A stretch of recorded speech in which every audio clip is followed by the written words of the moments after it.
Assalamualaikum warahmatullahi wabarakatuh. Waalaikumsalam warahmatullahi wabarakatuh. Oke, udah pada sarapan belum nih? Udah dong, Kak. Udah. Kok aku belum ya? Oke, jadi hari ini kita ada ini acara hari ini tuh berbeda dengan acara dunia kampus sebelum-sebelumnya bagi teman-teman yang emang udah pernah join atau yang udah pernah ikut ya. Hari itu masuk dalam rangkaian ulang tahunnya penerbit Dipublish yang ada. Karena dunia kampus itu adalah sebuah platform mahasiswa yang dibentuk oleh penerbit Dipublish ya, teman-teman ya. Jadi kita dalam rangkaian acara ulang tahunnya Dipublish ke-13, kita buat acara talk show Dipublish X Dunia Kampus untuk dengan judulnya adalah Jadi Mahasiswa Kreatif dan Berprestasi. Nah, sesuai judulnya, ini kita punya narasumber yang prestasinya sangat-sangat banyak, teman-teman. Dan dua orang ini adalah bisa dibilang walaupun beda umurnya nggak terlalu jauh, tapi ini kejar-kejaran nih prestasinya. Aku yakin sih kayak Mas Ilham tuh pasti bakal ngejar nih prestasinya. Dan Mbak Ega mungkin juga belum puas dengan prestasinya yang sekarang yang udah segudang, pasti pengen nambah lagi loh. Pasti itu. Nggak mungkin cuma sebatas kayak, ah udah nih, nggak mungkin. Pasti ada rencana S2, S3. Nah, tapi gimana untuk mendapatkan prestasi yang banyak, berarti mahasiswa juga harus kreatif tentunya, dan harus berpikir cepat. Jadi, dunia kampus juga memfasilitasi buat kalian yang mau belajar soft skill juga, gimana caranya supaya kalian bisa mendapatkan soft skill yang baik dan juga banyak tentunya. Dan kita juga bekerja sama dengan Glints Expert Class buat teman-teman yang belum tahu, coba dicari Glints Expert Class. Dan nanti yang beruntung, teman-teman di sini boleh langsung chat admin di grup untuk mendapatkan voucher diskon pembelian premium membership unlimited 1 bulan on demand Glenn Expert Class, dan kalian bisa akses semua video soft skill, pembelajaran soft skill apapun itu di Glenn Expert Class. Jangan lupa di chat adminnya, admin dunia kampus ya. Dan untuk seperti biasa, nanti absen bakal di-share di akhir acara. Oke, di akhir acara, dan cukup diisi 1 kali untuk mengambil sertifikatnya, teman-teman ya.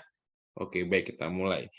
Dan langsung saja nih, mari kita perkenalkan narasumber kita yang pertama. Ada Mbak Ega Maulidia. Atau nama lengkapnya Mbak, kok hilang? Sebentar. Mbak Maulidia Indah Mega Saputri, atau lebih kenal dengan Ega Maulidia. Halo Mbak Ega. Halo Mas Iqbal, halo teman-teman. Salam Halo, kenal ya, selamat pagi. selamat pagi. Oke. Dan satu lagi ada Mas Ilham. Loh, kok hilang? Halo, selamat pagi Mas Iqbal dan teman-teman. Oke. Dan mereka ini adalah dua orang mahasiswa berprestasi di Indonesia, mungkin juga dikumpulkan dengan mahasiswa yang ada di dunia. Mereka adalah dua orang yang berprestasi, sangat sangat sangat berprestasi, teman-teman. Untuk info-infonya sedikit ya, Mbak Ega ini adalah, ini gimana ya bilangnya ya, studinya aja tuh 3 tahun 3 bulan selesai dengan IPK 3,78. Wah, itu 3 tahun 3 bulan itu nggak pakai tidur Mbak, main Tetap tidur. gas aja ya, nggak pakai istirahat. Dan kalau Mas Ilham sendiri itu adalah seorang mahasiswa psikologi semester 5 di UIN Sunan Kalijaga, dan beliau aktif banget untuk mengikuti sorry, kelas-kelas desain intervensi, bukan, sorry, kok aku salah baca ya? Maaf, sebentar. Intervensi. Itu nanti kalau yang teman-teman yang pengen tahu desain intervensi itu apa, nanti bisa juga langsung tanya-tanya sama Mas Ilham. Nah, kita mungkin ke Mas Ilham dulu deh ya. Mas Ilham kan bisa dibilang prestasinya cukup banyak untuk seorang mahasiswa di semester 5. Iya, Mas ya? Ya, cukup lah, cukup banyak. Bukan cukup, ini banyak nih. Kalau aku hitung-hitung tuh 1, 2, 3, 4, 5, 6, 7, 8, 9, 10. Ada kurang lebih ada 8 sampai 9. Bagaimana Mas Ilham bisa awal mulanya mendapatkan prestasi-prestasinya tuh loh? Oke, Mas Iqbal, terima kasih atas pertanyaannya. Jadi ini tuh dimulai ketika saya semester awal gitu ya. Jadi di awal-awal kan saya bingung nih. Saya tuh mau ngapain aja di kampus ini? Ada apa sih di kampus gitu kan? Dan apa yang tujuan saya di kampus tuh apa? Terus saya berpikir saya pengen mendapatkan beasiswa. Saat itu pikiran saya hanya beasiswa. Tapi saya nggak tahu beasiswa apa gitu. Terus kemudian saya mencari informasi, kemudian di UIN sendiri akses terhadap informasi beasiswa kan lumayan sulit ya untuk kita dapatkan kalau kita emang nggak kepo. Kalau kita kepo mungkin mudah, tapi kalau kita hanya mengandalkan informasi dari dosen, dari hima, itu akan kesulitan. Nah, saat itu saya mulai untuk kepo gitu ya, di kampus tuh ada beasiswa apa aja sih gitu. Saat itu yang saya temukan ada beasiswa unggulan dari Kemendikbud, kemudian ada beasiswa Jarum. Nah, saat itu karena beasiswa unggulan itu diperuntukkan pada mahasiswa maksimal semester 3 dan saat itu saya juga masih semester 2, saya rasa saya tidak mampu untuk mengejar untuk mendapatkan beasiswa unggulan karena pasti kalau untuk ikut beasiswa tuh yang dicari adalah mahasiswa-mahasiswa dengan prestasi tertentu gitu ya. Nah, kemudian saya masih punya informasi nih tentang beasiswa Jarum di mana beasiswa Jarum itu dibuka pada saat saya semester 4 gitu. Nah, jadi kan itu ada space waktu yang cukup banyak gitu ya. Benar. Untuk saya mengumpulkan untuk menabung prestasi-prestasi saya gitu. Nah, saat itu yang saya pikirkan kalau saya mau nyanyi, saya nggak bisa. Saya mau jadi atlet, kayaknya telat gitu. Karena kalau jadi atlet kan harus dipersiapkan dari kecil gitu ya. Sedangkan saya emang dari kecil nggak berbakat untuk di bidang olahraga. Nah, terus saya mulai merenungkan diri gitu lah. Apa sih yang bisa saya lakukan gitu. Terus saat itu yang saya pikirkan bahwa mahasiswa itu tidak akan jauh-jauh dari meneliti dan menulis. Nah, terus saya coba cari informasi nih, lomba apa aja sih yang bisa saya ikuti hanya dengan menulis. Saat itu yang saya temukan adalah pertamanya lomba esai. Pertama kali saya ikut lomba esai itu di semester 2 di event kampus sendiri. Maaf, namun pada saat itu belum juara gitu ya, belum berkesempatan untuk juara karena emang menurut saya persiapannya kurang gitu ya. Kemudian saya mencari informasi lagi, di semester 3 mulai ada semangat lagi nih. Kan karena waktu itu lomba di semester 2, terus semester 3 mulai ada semangat lagi untuk cari lomba-lomba dan akhirnya ketemulah lomba di Universitas Muhammadiyah Purwokerto saat itu. Nah, karena tidak mau mengulang kesalahan yang sama, karena tidak ada persiapan yang cukup matang saat itu, ketika saya ingin mengikuti lomba esai, saya memerlukan mentor. Nah, mentor ini saya dapat dari siapa? Ya dari teman-teman saya gitu, yang memang sudah expert gitu dalam bidang penulisan. Akhirnya saat itu saya mencoba untuk mengikuti lomba tersebut dengan bimbingan rekan-rekan saya dan alhamdulillah dari situlah awal karir saya dimulai, saya senang ikut lomba. Dan ketika itu saya mendapat juara 3 saat itu.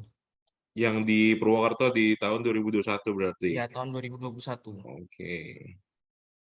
Terus kemudian nih kan, kebanyakan lomba esai. Iya. Ngapain sih?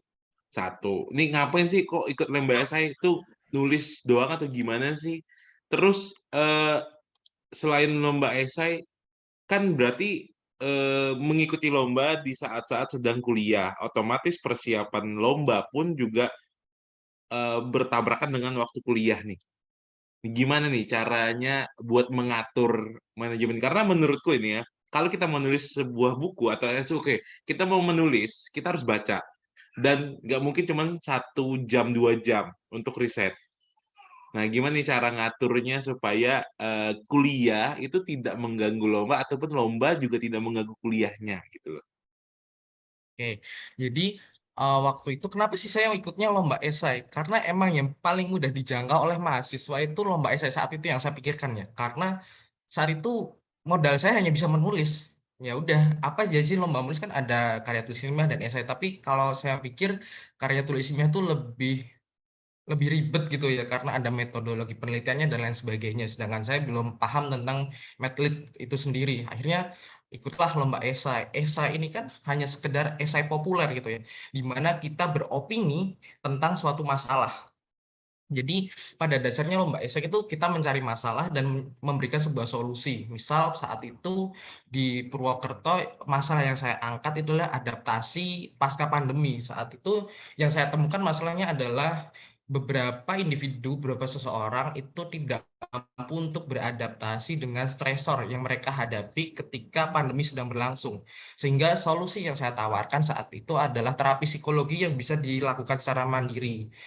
Tuh, terus untuk masalah pengatur waktu gitu ya, saat itu semester 3 itu menurut saya workflow di kuliah tidak terlalu berat sehingga tidak terlalu mengganggu. Maksudnya banyak waktu senggang yang bisa saya luangkan untuk mengikuti berbagai perlombaan maupun kegiatan lainnya. Karena memang pada saat itu di semester 3 tugas itu tidak terlalu banyak dan saya juga tipikal orang yang nggak bisa mengerjakan tugas dengan cara deadlineer gitu. Jadi misal pagi sudah dikasih tugas, siang pun sudah bisa saya kerjakan karena pada dasarnya saya tidak bisa mengerjakan tugas itu mepet-mepet deadline karena nanti takutnya kurang perfect lah, kurang apa ini. Jadi kita tidak ada waktu untuk merevisi hasil-hasil tugas saya. Seperti itu sih, Mas. Berbeda dengan saya tuh saya kalau nugas sudah pasti last minute ya Allah. Oke, oke, oke, oke. Jadi emang berarti untuk lombanya sendiri bisa dibilang adalah yang tidak jauh dari jurusannya gitu ya. Gitu. Oke, berarti buat teman-teman di sini yang mau nyoba bisa cobain caranya Mas Ilham buat ikut lomba. Mungkin kalau kalau kalian suka coret-coret buku, suka nulis kayaknya oke nih ikut lomba esai. Tapi gimana caranya kalian mengatur goals-nya dari apa yang kalian kejar untuk prestasinya ya kali ya Mas Ilham ya. Karena kalau bisa dibilang tuh Mas Ilham ini termasuk salah satu mahasiswa yang konsisten dengan prestasinya. Nih, coba aku ulas sedikit, ada lomba esai di tahun 2021, ada lomba esai juga di Universitas Kristen Satya Wacana itu juara satu lagi. Terus kemudian ada juara 2 lomba esai juga yang diradakan di UIN. Kemudian di tahun 2022 juga, nah ini nih yang menarik, desain intervensi. Itu tadi yang ngebahas soal masalah psikologi ya. Iya, Untuk Mas. teman-teman yang punya mental health mungkin juga bisa baca esainya Mas Ilham kali ya. Terus kemudian yang paling akhir adalah menjadi award beasiswa Jarum. Nah, mungkin pertama kan untuk masalah beasiswa kita juga harus cari tahu ya, harus kepo. Terus boleh tahu nggak untuk mendapatkan prestasi sebuah beasiswa Jarum yang harus disiapkan itu apa? Selain kita harus ngepoin informasinya satu. Yang kedua kan beasiswa tuh pasti ada ini ya, ada apa namanya motivation letter pasti kan. Nah, pasti kan ditanyakan kalian dapat beasiswa mau ngapain gitu kan. Iya. Nah mungkin boleh di-spill dikit ke sobat kampus nih Mas Ilham. Oke, baik. Jadi yang perlu diperhatikan ketika kita mendaftar beasiswa adalah kita tuh yang pertama yang perlu kita tentuin adalah goals kita. Ke depan kita mau jadi apa dan bagaimana cara kita untuk mencapai goal tersebut gitu. Karena biasanya pihak pemberi beasiswa itu mencari mahasiswa yang punya goals yang jelas dan punya arah tujuan yang jelas.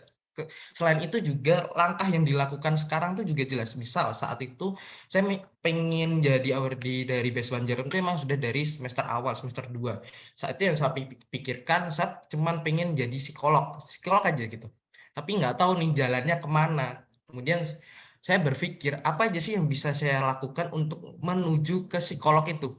Hmm. Untuk menjadi seorang psikolog selain belajar gitu. Tentunya ya belajar dengan tekun, IPK dipertahankan dan lain sebagainya. Tapi ada cara-cara lain yang harus saya lakukan terutama dalam meningkatkan soft skill saya.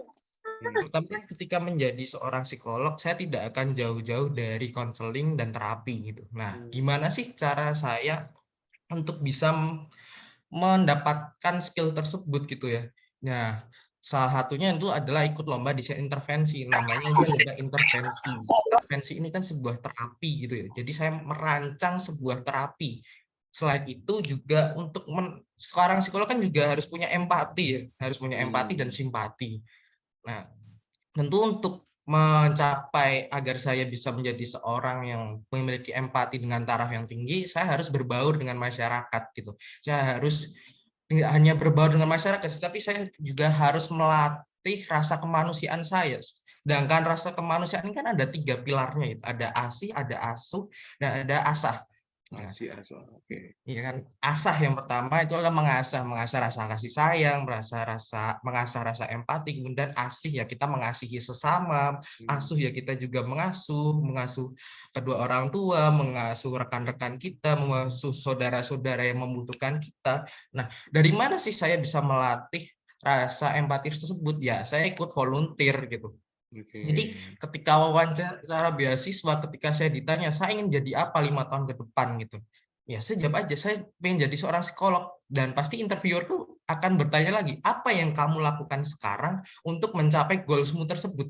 Nah, Benar. yang saya lakukan yaitu tadi ikut lomba. Salah satunya kan karena tugas psikolog adalah memberikan terapi, ya saat ini sebagai seorang mahasiswa S1 psikologi yang kompetensinya sangat terbatas, ya saya bisa merancang tapi tidak bisa melakukan. At least saya bisa membuat rancangannya dulu gitu. Meskipun nggak bisa melakukannya, tapi kan itu adalah sebuah langkah ya untuk mencapai goal saya itu. Kemudian yaitu tadi saya ikut berbagai kegiatan volunteer gitu untuk meningkatkan empati saya gitu. Saya rasa cuma itu misi-misi yang penting, kita punya goals dan tahu cara untuk mencapai goals tersebut. Oke, berarti kita harus fokus dengan tujuannya, intinya gitu ya. Oke, kita tahan dulu ya teman-teman. Oke, buat teman-teman di sini, aku infoin sekali lagi, buat absennya nanti di akhir, oke, di akhir ya.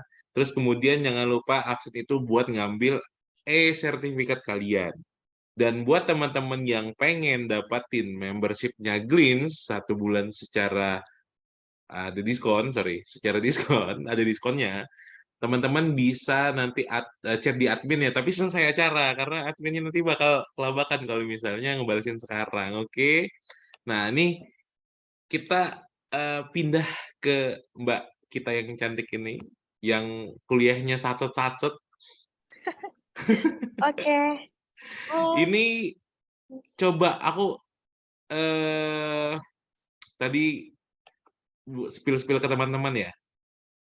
Mbak Ega ini adalah peraih penghargaan wisudawan terbaik. Mungkin secara kuantiti bisa dilihat. Tapi ada satu yang unik, peraih penghargaan lulusan tercepat. 3 tahun, 3 bulan. Itu kayaknya kayaknya nggak pernah, nggak mungkin, nggak boleh. Aku nggak boleh justifikasi Mbak nggak pernah nongkrong. Nggak boleh. nggak Tapi 3 boleh. tahun, 3 bulan cepet banget ya. Ya. Iri aku. Aduh. Sedangkan 3 tahun 3 bulannya Mbak Ega kalau dikali 2 aja itu masih cepetan Mbak lulus dari timbang saya lulus ya. Oke ya. Ini kita beri applause dulu buat Mas Ilham tadi yang udah sharing dan kita lanjut ke Mbak Ega ya, teman-teman ya. Nah, nih. Mungkin pengen sharing-sharing dulu Mbak Ega. Mbak Ega nih sekarang lagi sibuk apa? Oke, jadi sekalian perkenalan aja kali ya, Mas, ya? Biar Boleh. teman-teman makin mengenal. Oke, halo selamat pagi teman-teman. Jadi ku ulang lagi, namaku itu Ega. Tapi sebenarnya nama panjang itu Maulidia Indah Mega Saputri. M-nya dipangkas, jadi cuman Ega atau bisa panggil Lydia gitu. Sekarang umurku 23 tahun.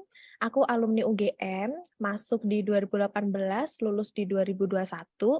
Jurusannya itu namanya Social Development and Welfare, atau kalau di dalam bahasa Indonesia itu berarti pembangunan sosial dan kesejahteraan. Fakultasnya Visipol, Fakultas Ilmu Sosial dan Ilmu Politik, Universitas Gadjah Mada ya, dan sekarang aku bekerja di departemen yang sama, tapi sebagai pengurus prodi bagian koordinator pengembang akademik, tapi bukan di sarjana, tapi di magister dan doktor. Lalu aku juga kerja ada beberapa proyek internal dan eksternal akademik dengan Dikti dan internal di UGM, juga sebagai tutor skripsi departemen, sekarang aktif jadi peneliti muda di UGM, kajiannya inklusivitas gender, dan akhir-akhir ini bermitra dengan perusahaan pertambangan, perminyakan, sama agraria sebagai peneliti resolusi konflik dan social mapping namanya. Itu untuk ya kayak semacam akreditasi tapi di perusahaan dan itu dikirim oleh UGM begitu. Aku asalnya dari Blitar teman-teman, Jawa Timur. Mungkin di sini kalau ada yang Jawa Timur, kita satu domisili ya. Aku di Jogja ini merantau dari 2018, pulangnya setahun sekali. Hobi apa ya? Hobi me time nongkrong sama teman-teman ke coffee shop, editing video. Jadi sebenarnya aku nggak yang belajar gitu, aku kurang suka belajar. Belajar kalau cuman kepepet aja. Iya. Sukanya tuh main medsos sebenarnya. Terus Tuh juga teman-teman ya, aku ini sorry nih ya. Hobinya main tapi 3 tahun loh. Itu ya nanti kita tanya nih, kita tanya nanti kok bisa gitu. oke, kita emang harus balance dalam hidup ya kan. Soalnya Hmm. apa ya, yang aku dapatkan kayak karir, kayak itu tadi, berbagai kesempatan itu malah muncul di tongkrongan. Bukan yang Hmm. aku lihat di website dan segala macam, bukan, tapi tawaran dari orang-orang gitu. Nah, terus aku diundang sama Mas Iqbal, itu karena untuk bercerita, berdiskusi, kita nanti bakal bertukar perspektif itu ya. Secara santai aja tentang pengalaman hidup di dunia akademis, karir gitu. Karena tadi yang Mas Iqbal sudah bilang, di Februari 2022 itu aku menjadi wisudawan terbaik di UGM dengan masa studi tercepat, skripsinya 1,5 bulan. Nah, waktu itu penelitianku itu tentang UGM cantik atau akun kampus cantik untuk menalar glorifikasi kecantikan dari perspektif gender dan waktu itu di 2022 itu jadi trending topics di Indonesia, jadi trending Benar. Twitter, terus dimuat berita nasional, lokal gitu ya. Dan waktu itu aku juga ikut namanya kompetisi 3 Minutes Thesis. Itu kompetisi yang selalu ada untuk mempertemukan akademisi muda se-Asia Pasifik gitu dan aku berhasil jadi juara 1.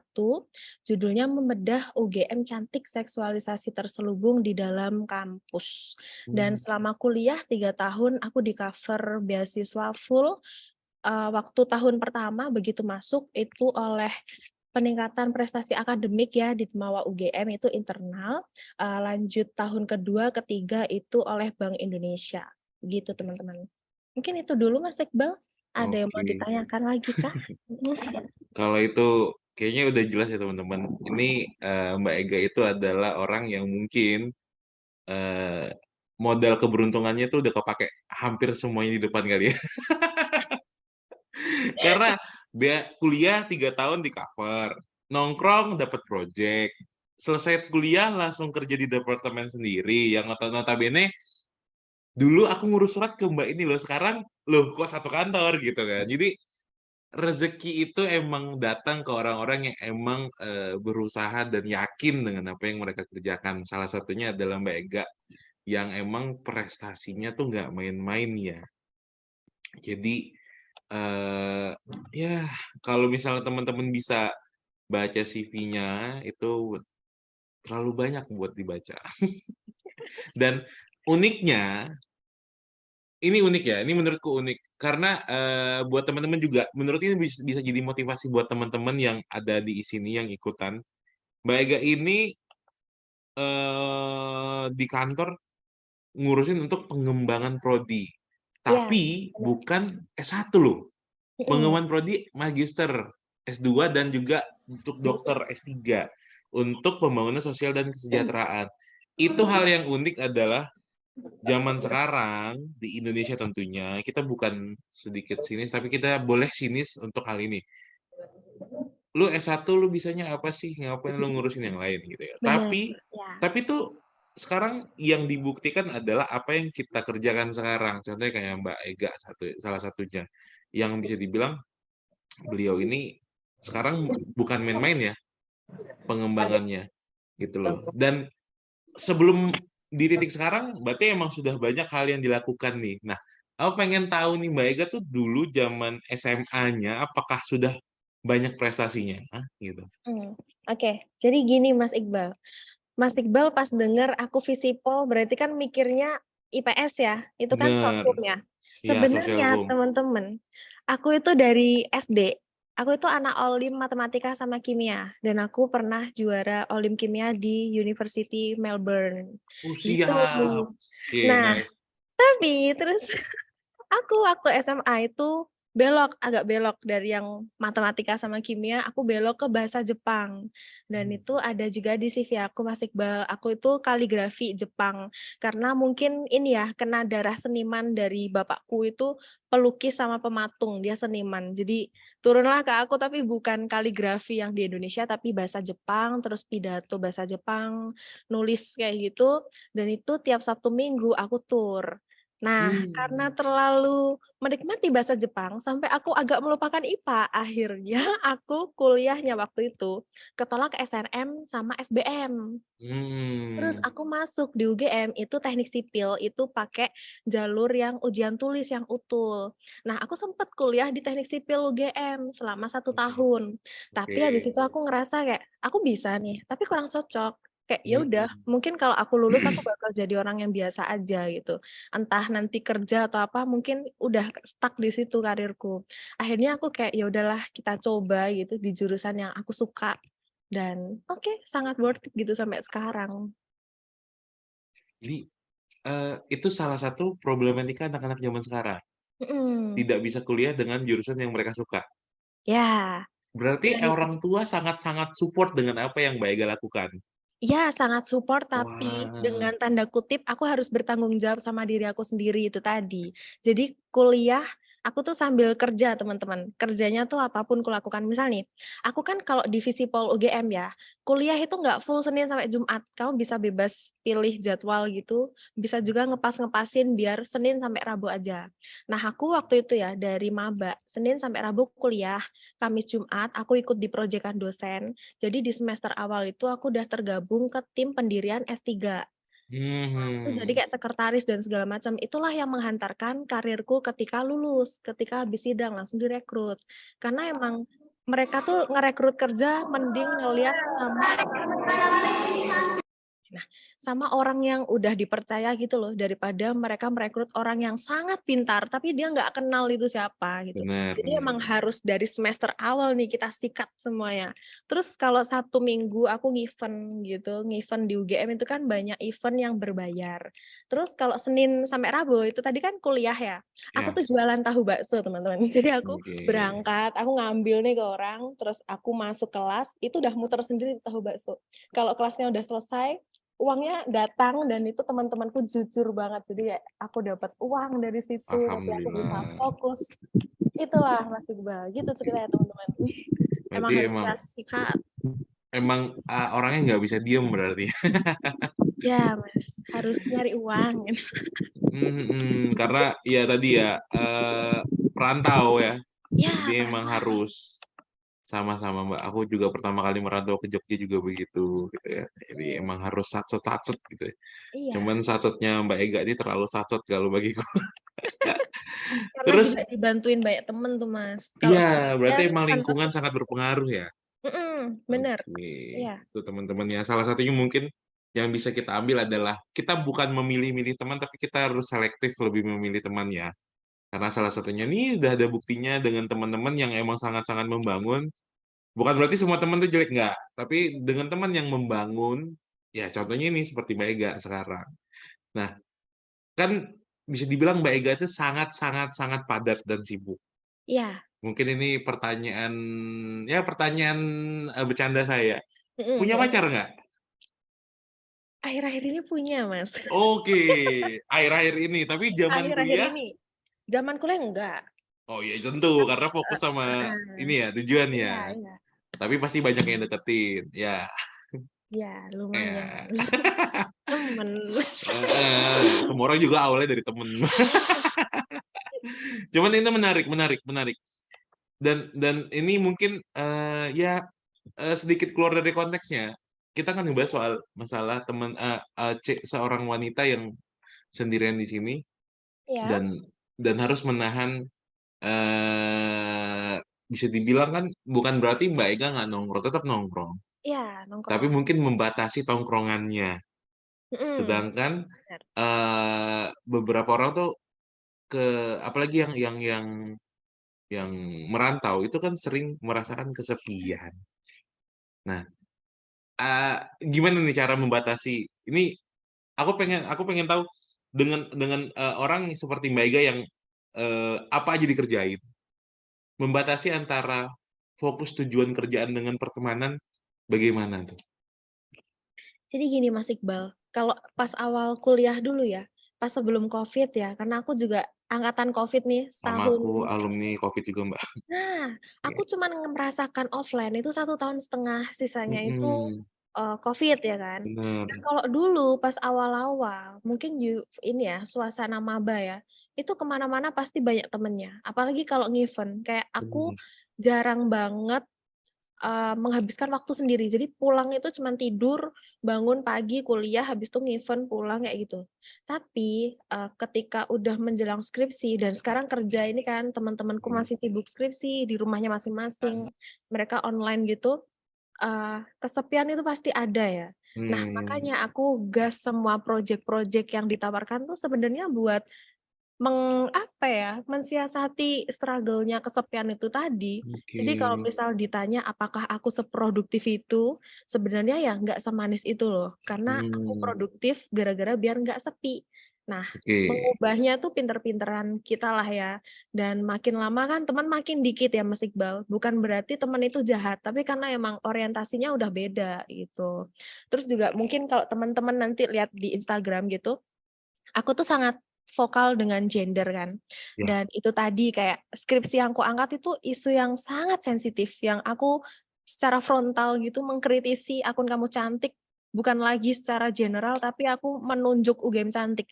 Nah, UGM cantik itu kan gede banget ya dia. bener, Nah, itu bukan berarti terus prestasi yang bagus di CV itu nggak ada imbasnya ya. Banyak banget cerita-cerita di luar itu yang mengancamku dan aku juga sering kayak menuntut pelaku pelecehan seksual, ngebantuin orang-orang, dan itu kayak gimana ya, struggle-nya udah tahu lah cara mensiasati kayak gimana. Jadi kemana-mana aku tuh selalu me time sendirian, tapi selalu ngerasa aman. Soalnya ketika orang ngelihat aku, orang itu udah nggak lagi yang pengen ngegodain atau apa, tapi malah kayak segan dan takut gitu. Takut kalau bener, nanti aku apain gitu, padahal juga nggak segalak itu gitu loh. mhm mhm, Gitu. Jadi oke, tergantung branding-nya kita sih, Mas. bener bener, berarti efek-efek dari judul itu adalah, Mbak Ega punya, apa ya, punya tameng gitu ya, Ya. setidaknya tuh ya, oke Heeh, oke oke oke dan oke, pinter-pinterannya kita gitu mengatur. Jadi setelah aku itu trending topics ya, karena aku merasa kayak aku kurang aman nih meskipun nggak secara bener, gamblang dia ini jahat gitu, enggak, mungkin orang lain yang nggak suka. Aku langsung menggandeng dosenku yang PhD, dia tuh, dosen S1, S2, S3, namanya Mbak Milda, itu kuajak nulis jurnal bareng dan beliau itu kujadikan penulis kedua. Jadi malah yang mhm, senior kujadikan penulis iya kedua. iya iya, Karena untuk sebagai backing-an dan menjadikan, apa ya, jadi, apa yang kuucapkan gitu selama ini, itu tuh ada perspektif teoritis dari seorang akademis gitu loh. bener bener bener bener bener, Isinya tuh kredibel, bukan hanya orang kayak nulis nge-spill di Twitter itu bukan, tapi kita oke. ngelihat dari akademis. Intinya tuh emang, data-data sorry, tulisan terdaftar yang emang faktanya gitu kan, bukan cuma sekedar nge-tweet gitu kan ya? Ya, soalnya kalau nge-tweet banyak banget, yang lebih Bener, jago untuk bikin ngegoreng isu tuh banyak banget, tapi yang pakai kerangka teoritis yang bagus, itu susah banget cari di bener Indonesia. bener, karena juga itu soal, apa ya, soal kehidupan psikologis orang-orang kan berbeda-beda ya. Ya, ya, Karena kita kalau misalnya kita mau cuman sekedar berpendapat semua orang bisa. Tapi iya, kalau dengan data dan kerangka teoritis kayaknya semua orang juga bingung untuk mmm, setidaknya, membahas itu karena sudah ada dasarnya ya. iya, Oke oke oke oke oke. Ternyata lebih lebih keren ketika dibahas ini ya. Oke, nih nih, itu kan bener-bener oke ya, seproduktif itu aku bisa menilai bahwa Mbak Ega tuh seproduktif itu. Kalau kita ngomongin soal manajemen diri kayaknya untuk pembelaan diri sudah ada Mbak Mbak Ega bilang bahwa dengan adanya, project itu Mbak Ega sudah bisa memanajemen diri. Nah, kebanyakan orang itu kesulitan untuk manajemen waktu, oke, untuk dirinya iya, sendiri. gimana nih? Kayak Mbak Ega nih pulang ke kosan tidur, bangun tidur event. Terus mungkin makan siang pun dirapel sama makan malam. Saking sibuknya. Gimana nih cara memanajemen diri? Tentunya manajemen waktu lah buat sobat kampus nih kalau versinya Mbak Ega. Oke, jadi seluruh problematika kita dalam mengatur manajemen diri, manajemen waktu dan segala macam itulah ya. Kuncinya tuh ada di satu sebenarnya, Mas. Fokus dan fokus. Udah fokus aja. Sebenarnya pekerjaan yang kelihatannya ribet, tugas yang kelihatannya susah, disuruh bikin paper, disuruh skripsian, itu sebenarnya nggak sesusah itu kalau kita fokus. Misalnya yang bikin lama nih orang-orang, dikasih tugas, disuruh bikin paper 1000 kata. Sebenarnya dia tuh bisa ngerjain itu dalam waktu kurang dari 1 jam. Tapi yang bikin lama tuh dia nyari jurnal, nyalain Spotify dulu, nanti ngobrol, oh nggak jadi. Itu yang bikin lama gitu. Sama kayak skripsi. Itu tuh kalian ngerjain 2 minggu, sebenarnya bisa. Kalau kalian waktu fokusnya diakumulasikan ya, itu nggak nyampe berbulan-bulan enggak. Yang bikin lama tuh ngumpulin niat dan segala macam. Pun juga kalau event. Tergantung ya, kalau misal kita tahu nih dalam 1 hari ini yang diselesaikan ada 4 project. Tiap project 1 jam itu udah sangat cukup menurutku. Yang bikin lama tuh ngobrolnya, nungguin orangnya. Kayak kita ini, apa namanya, kita acaranya kita sekarang ya, 2 jam, iya kan? Kalau kita fokus gitu. Tapi yang bikin lama kan persiapan dan segala macam, kayak gitu. Sebenarnya emang intinya tuh di fokus dan Benar. Nah, nahan diri. oke, manajemen waktu dapat. Akhirnya tugasnya udah selesai. Ya, Kebanyakan orang, salah satunya aku, bingung setelah itu ngapain. Mbak Ega pernah nggak ngerasa kayak gitu? Misalnya ada proyek yang harus disiapkan dalam waktu, anggaplah proyek itu di tanggal 20, tapi ternyata dalam waktu 1 minggu Mbak Ega udah bisa menyelesaikan proyeknya. Sisanya ngapain? Itu kebanyakan kayaknya juga beberapa mahasiswa juga begitu. Karena ketika dia udah terlalu fokus, ujung-ujungnya setelah goals-nya dapat, tujuannya dapat, setelah itu dia bingung karena sudah tidak ada kerjaan lagi. Bagaimana tuh kira-kira? Ada pendapat nggak? Oke, Mas. Kalau misal sampai bingung mau ngapain, itu tuh aku sering banget ya, tapi sebenarnya bingungnya tuh sebenarnya masih ada kerjaan nih. Cuman emang aku nggak pengen ngerjain itu gitu loh. Jadi kayak rasanya kayak gabut, padahal sebenarnya kerjaan tuh numpuk gitu. Tapi kalau aku biasanya apa ya, aku jalan-jalan, naik motor sendiri. Mengingat sekarang udah nggak ada teman yang stay di Jogja ya, orang-orang pada skripsian gitu. Terus kadang aku ikut ini, kayak kelas workshop merangkai bunga, Oh ngelukis gitu. iya? Bener-bener kayak orang gabut, tapi ya udah, kayak aku kan Oke. suka ngonten nih. Kadang aku ke coffee shop yang bagus, aku buka laptop, aku dengerin lagu, ngonten, Hmm, ngedit, scroll TikTok, kayak sebenarnya banyak hal-hal yang membahagiakan gitu. oke. Asal kita ada bekalnya ya, ada uangnya. Ada uangnya, ada modalnya gitu Ada ya. uang, ada modalnya, atau ada temennya.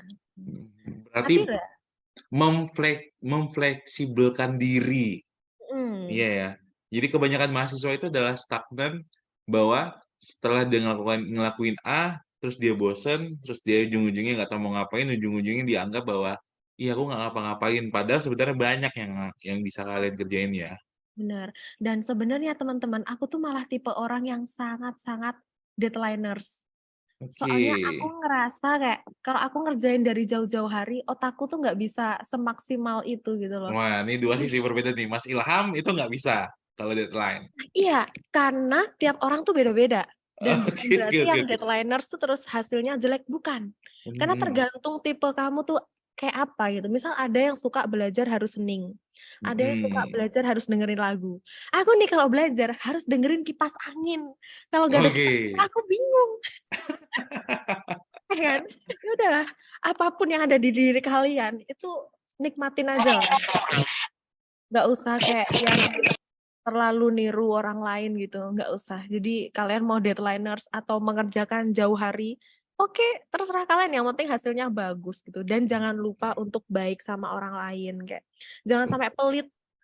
Aku dari dulu selalu mengangkat prinsip itu dan itu udah beneran terjadi. Kayak sekarang di dunia kerja, Itu tuh benar-benar kita sangat memerlukan relasi dari orang lain. Emang Benar. sepinter apapun kita, tapi kalau orang lain, perusahaan yang bagus itu nggak tahu kita hidup, ya kita nggak akan dilirik. Tapi Benar. beda kalau kita tuh biasa aja, cuman nge-branding-nya bagus. Jadi tiap orang kayak butuh, aku butuh peneliti muda gitu. Wah, ini loh Egan loh peneliti muda. Nah, itu. Itu kan dari temen itu tadi ya yang ngebantuin. Jadi nggak boleh pelit. Itu salah satu soft skill yang harus dipunyai anak muda zaman sekarang adalah bagaimana cara membranding dirimu. Itu salah satu soft skill ya teman-teman. Dan jangan sampai itu tidak ada di kalian. Sayang sekali kalau misalnya kalian nggak ada. Dan Oke. jangan takut ngambil resiko. Jadi gini Mas Iqbal, kenapa aku sampai kerjanya di S2 dan S3? Padahal kalau Benar. dipikir kok aneh gitu, kenapa aku nggak di S1 aja? Kan malah kalau di S1 aku enak ya, aku bisa memasukkan apa yang ada di dalam kepalaku itu ke mahasiswa S1 kan, tanpa aku sungkan-sungkan atau direndahkan atau kita mikir Mhm. lagi gitu. Jadi kayak ibaratnya aku nih lulusan SD, tapi harus membuat kurikulum SMP gitu. Benar. Kan susah. Nah, itu memang aku sengaja karena mending aku berdarah-darah dulu, tapi habis itu aku tuh dapat poin yang lebih gitu. Jadi pas setelah aku bekerja di sini itu udah terbukti.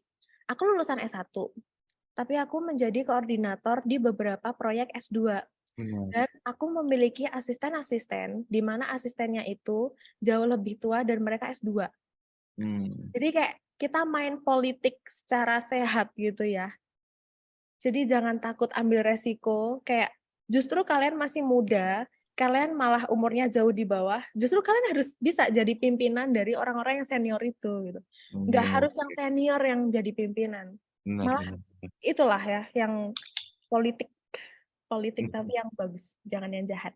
Benar, benar. Berarti bisa dibilang manfaat menjadi mahasiswa yang kreatif dan berprestasi di saat kuliah adalah banyak dosen-dosen dan teman-teman yang mengajak untuk menjadi tim project gitu ya, menjadi misalnya membuat project. Iya. Nah, Dan sekali dapat, itu pasti bakal sering ikut dapat. Jadi misal gini nih, waktunya makan siang, aku tuh hmm, nggak pulang ke kos gitu nggak. Tapi aku hmm, stay dulu, duduk di situ ngobrol dulu kan. Nanti terus, benar. makan siang bareng yuk, ayo makan siang bareng. Habis itu makan siang, dari makan siang itulah muncul-muncul tawaran banyak tuh dari situ. Oke, Bukan pas kita menang terus dapat tawaran, enggak. Malah dari obrolan santai. nice. Dan keuntungannya sekarang setelah melewati masa perkuliahan adalah ya akhirnya bisa kerja di tempat yang emang project kita dulu. Iya bener kan? Benar. Ya, Oke, oke, oke. Nice, betul nice, nice. sekali. Tuh teman-teman ya. Jadi jangan lupa untuk ya nggak apa-apa lah SKSD sedikit sama dosen. Nggak apa-apa. Yang penting Kak. jangan penjilat gitu. Wow, iya itu. Itu Ya, yang jangan itu menjilat dia ya. poinnya tuh ya. Oke teman-teman ya. Oke, seru banget nih nama narsum kita ya dua orang ini. Teman-teman ya.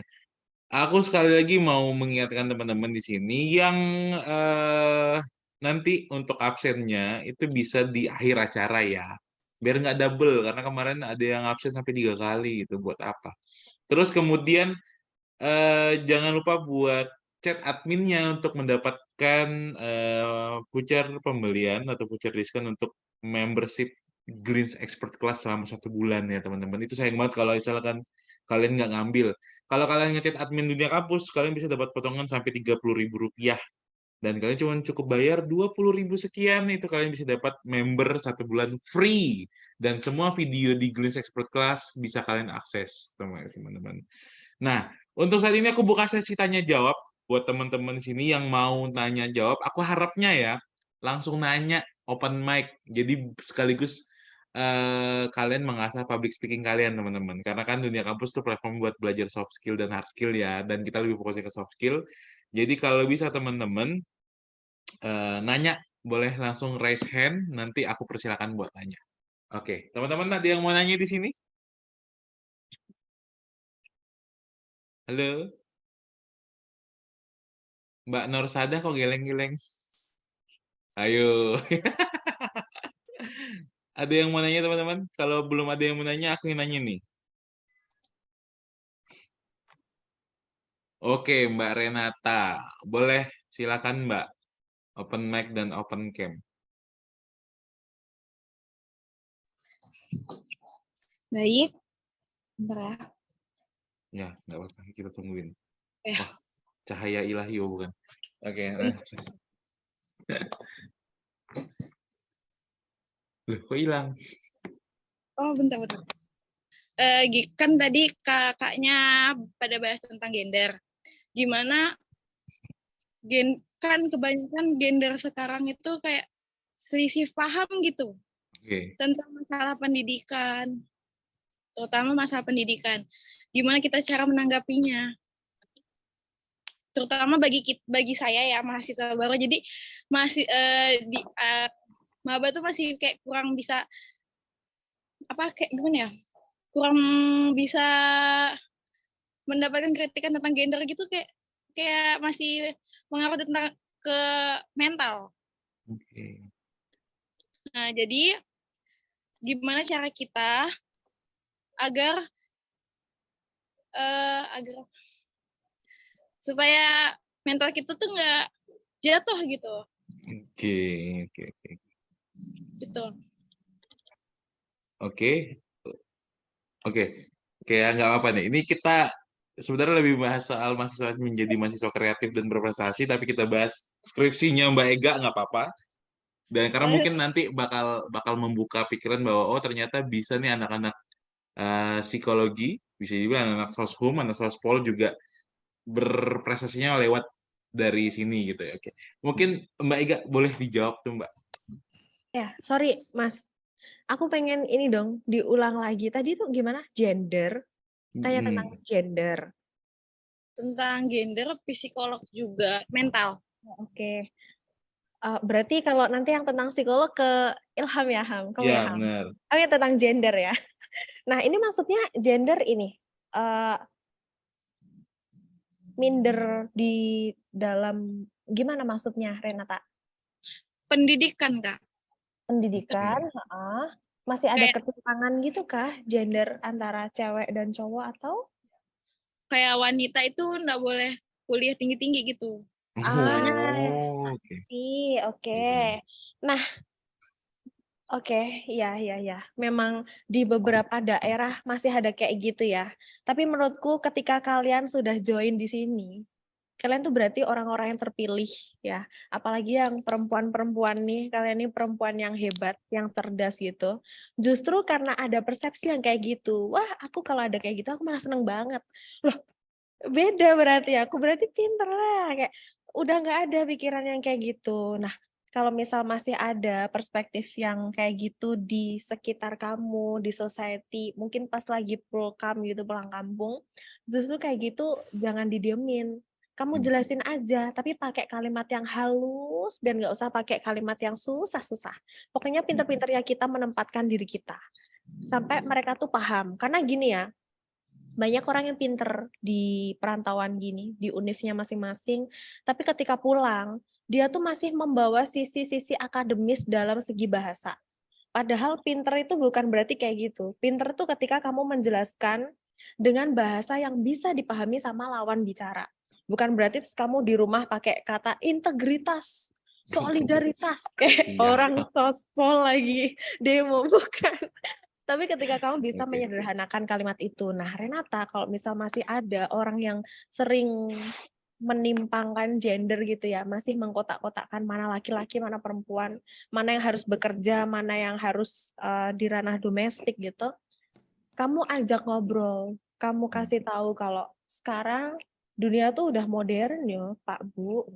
Ketika kita di perantauan, wah malah banyak banget perempuan tuh produktif dan itu nggak merugikan, malah kayak semakin sehat juga ketika dalam berumah tangga pun juga semakin sehat karena yang laki-laki masih punya waktu sendiri untuk bekerja ketemu orang lain, yang perempuan juga gitu. Karena kalau kadang ya yang bikin masalah itu mungkin karena yang laki-laki sibuk bekerja, yang perempuan menunggu laki-lakinya bekerja. Jadi ketika laki-lakinya sampai bekerja, yang perempuan ngerasa kesepian gitu. Mungkin itu bisa kamu jadikan counter atau pembelaan gitu, Renata. Baik. Oke, gimana Mbak Renata? Baik, Pak. Mungkin dari sisi psikologi kali ya, Mas Ilham. Gimana tuh menyikapi ini masalah klasik sebenarnya dari dulu tuh masalahnya sama soal ketimpangan